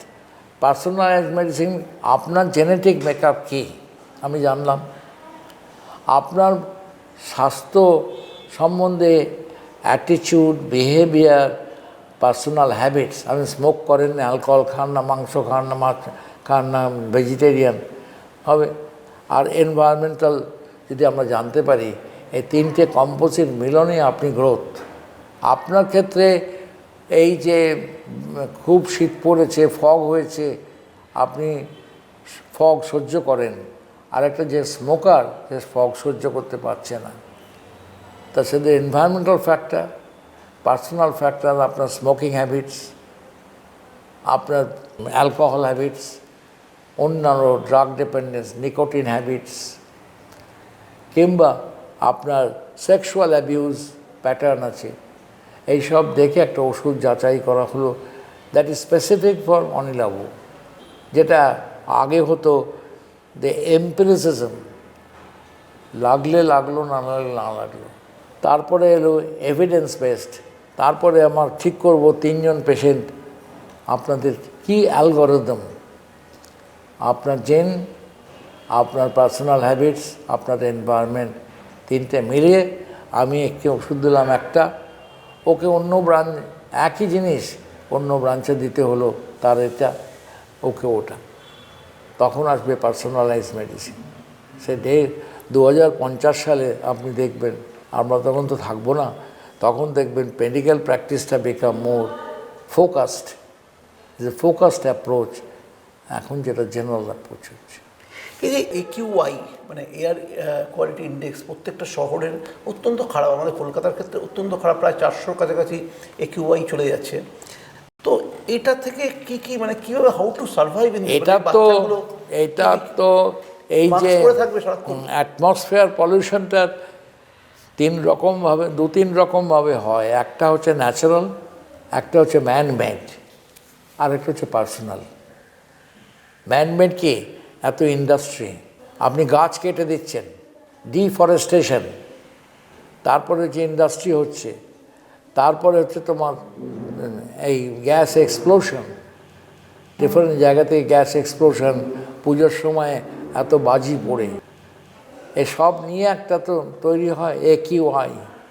2.5-এর মধ্যে রাখলে ভালো হয়, 2.5-এর ওপর গেলে সেটা খারাপ। তার বেশিরভাগ ক্ষেত্রে তো 200, 300, 150, 200 খুবই খারাপ। 400 কাছাকাছি চলে যাচ্ছে 400 শীতকালে আমাদের। আর যদি রোদ কম ওঠে আরও বেশি হবে, গ্রিনারিজ যদি চলে যায় বেশি হবে। তারপর হচ্ছে আমাদের এই পুরানো ওয়েস্ট ম্যানেজমেন্ট, তার থেকে হচ্ছে। তা সুতরাং এইগুলো নিয়ে তো সমষ্টিগতভাবে যত গাড়ি হবে, কেন ইলেকট্রিক গাড়ি আসছে? এই গ্যাসটাকে কমাবার জন্য। সো এই মুহূর্তে একজন সাধারণ মানুষ কীভাবে এটাকে প্রোটেক্ট করবে, মানে এই যে এর পরিত্রাণ আপনি পাবেন না যতক্ষণ পর্যন্ত আমাদের এই একটা industry, deforestation, electrical cars, personal habits না চেঞ্জ হচ্ছে। অ্যান্ড এগুলো they cause damage to the lung, they cause damage to the heart, they cause damage to the diabetes nervous system, এবং এগুলোর মধ্যে অনেক কার্সিনোজেনিসিটি আছে। আমাদের তো নাইট্রোজেন আছে, SO2 আছে, অক্সিজেন আছে, কার্বন ডাইঅক্সাইড আছে। যত কার্বন ডাইঅক্সাইড, SO2 বাড়বে, মানে মানে অস্বাভাবিক গতিতে বাড়ছে, অস্বাভাবিক। এইগুলো একটা ফ্যামিলিতে বোধহয় কারো না কারো they cause damage to our lung protecting mechanism, and that will invite more infection. Doctor Sukumar মুখার্জির লেগাসি কি থাকবে? দেখুন, অনেক ভালো ছেলে, এখনকার ছেলেরা আমি বলবো অনেক ভালো ছেলে আছে এখনকার। এই যে আমার নাতি যা পড়াশুনো এখন যে বয়সে করে, আমি ওই বয়সে এতটা জানতাম না। ও যখন কালকে আমাকে হার্টের স্ট্রাকচারটা বলছে, right atrium, left atrium, right ventricle, left ventricle, কোনটা কোন ড্রেনেজ হয়, আমাদের সময় এসবগুলো তো এত এমফাসিস দেওয়া হয়নি। আমি তো বর্ণ পরিচয় দিয়ে শুরু করেছিলাম, ঈশ্বরচন্দ্র বিদ্যাসাগরে। কারণ ওরা অনেক বেশি knowledgeable, young generation knowledge, but their direction is mal direction. এবং ওদের যে শিক্ষাটা যে সমষ্টিগতভাবে, ধরো ও শিক্ষা পাচ্ছে, এই শিক্ষার জোরে ও নিজেকে উন্নতি করার সঙ্গে পারিপার্শ্বিক উন্নতি দরকার, সেই জিনিসটাকে শেখাতে হবে যে তুমি কিন্তু you are born to learn and not to support others. আমি ওকে বিলেত পাঠিয়ে দিলাম, বিলেতে গিয়ে থাকলো, শিকাগোয় কাজ করলো, ওখানে ফ্যামিলি করলো, এলো না, হোয়াটস দ্য ম্যাটার? কী হলো? ওর থাকলো, কিন্তু ওর যে শিখলো, দেখলো, পড়লো, সেইটা যদি মানুষের ওয়েলফেয়ারে কাজে লাগে। আর যে কিন্তু আমাদের জন্ম, কিন্তু আমার জন্ম, ওদের জন্ম for the welfare of other people, welfare of the world. সেই জন্যে আপনি কটা বাবা মা আমার ছেলেকে শেখায়, তুমি যে পড়াশুনো করছো শুধু তোমার জন্যে নয়, তুমি কিন্তু ফর দ্য আদার্স। এটা কেউ শেখায় না, কোনো বাড়িতে শেখানো হয় না। তুমি শিখে শুধু তুমি রোজগার করবে, তুমি তোমার বউকে দেখাবে তা নয়। তোমার জন্ম কিন্তু you are meant for the others. তাহলে তো একটা হিউম্যান বন্ডেজ, হিউম্যান রিলেশনশিপটা বেটার হয়, and we get a better world. আমরা কিন্তু অনিলবাবু, আমরা বাস করছি in imperfect world. Imperfect world, এর প্লাস আছে, মাইনাস আছে। আমাদের যতটা পারি মানুষ মানুষের জন্যে, এটা কথাটা লেখা আছে, মানুষ শুধু নিজের জন্য নয়, কোথাও লেখা নেই। নিজেকে প্রতিষ্ঠিত করে মানুষের যদি কিছু করতে পারি, that is the best idea. আপনি এত পড়াশোনা কোন সময়টা করেন, মানে এই এখনো যে এখনো আমি পড়ি। আমি আপনি আসার আগে 90 বছর বয়সে আপনি এআই নিয়ে পড়ছেন। আপনি আসার আগে আমি এখন পড়ছিলাম, আমার রবিবারে বক্তৃতা আছে ওরাল ক্যান্সার। এটা আমার সাবজেক্টই নয়, কিন্তু আমাকে ডেকেছে ডেন্টাল ডিপার্টমেন্টে প্যাথোলজি। সুতরাং কোথায় আমার সাবজেক্ট কোথায়, কিন্তু যদি কারুর সুবিধা হয় আমি সেই জন্য, আমি তো তাকে সেখানে অর্থ উপার্জন করতে যাচ্ছি, আমি তো পয়সাও পাবো না, কিন্তু আমি পাবো মানুষের ভালোবাসা। যে ওরা আমাকে ডেকেছে, মানে they have got the trust on me. এইটাই তো আমার সবচেয়ে বড় পাওনা। আমার 1000 টাকা দিল কি, সে তো সঙ্গে সঙ্গে চলে যাবে, তো ট্রাস্টটা চিরকাল থাকে। মানে পড়েন আপনি সারাদিন, মানে মোটামুটি আমার পড়া আমার লাভ। আমি এই বম্বে অ্যাম্বিভিলা গেছিলাম, সঙ্গে বই নিয়ে গেছিলাম। আমি কখনো ইয়ে করি না, এই আপনারা আসেন আমি তাই, আমি নাহলে সকালে বসে খুলেছিলাম। তার এবং আমার যখন রুগী দেখি, রুগীর কোনো এটিপিক্যাল, আমি সঙ্গে সঙ্গে পড়াশোনা করি। আর একটা শেষ প্রশ্ন আমার, যেটা হচ্ছে যে আজকের যারা ডক্টর বা আগামী দিনে যারা ডক্টর হবেন, পড়াশোনা করছেন, তাদের জন্য আপনার কি পরামর্শ? আমার মনে হয় আমার দুটো কথা, ডাক্তার যখন হয়েছ, লাইফ লং লার্নিং হচ্ছে মেসেজ, টিল ডেথ। যতক্ষণ অন্ধ না হয়ে যাচ্ছ, তুমি পড়াশুনো করো for the service of human being. তুমি তোমাকে প্রতিষ্ঠিত করেছো তোমার জন্যে নয়, তোমাকে প্রতিষ্ঠিত সমাজের জন্য। সেই জন্যে আমার পড়াশোনাটা ভালো লাগে। আমার আর তো কোনো প্যাশান নেই। এই আপনি চলে গেলে আমি স্নান করব, পুজো করব, গীতা পড়ব, চলে যাব। কটা মোটামুটি হসপিটাল আপনি? হাসপাতাল যাবো, জিডি হাসপাতাল যাবো, নাইটিঙ্গেল যাবো, রাত্রেবেলা ফিরবো কখন জানি না। নাইটিঙ্গেলে গিয়ে পেশেন্ট দেখবেন আপনি? আর আমি সবাইকে বলি, একটু সময় দিয়ে নিজেকে আত্মবিচার করা দরকার। কতক্ষণ ঘুমোন? তখন ঘুমোই 2টো থেকে আসলে 5-6 ঘন্টা ঘুমোই। 6 ঘন্টা ঘুমোন? ঘুমটা ওই যতটুকু পারি আর কি।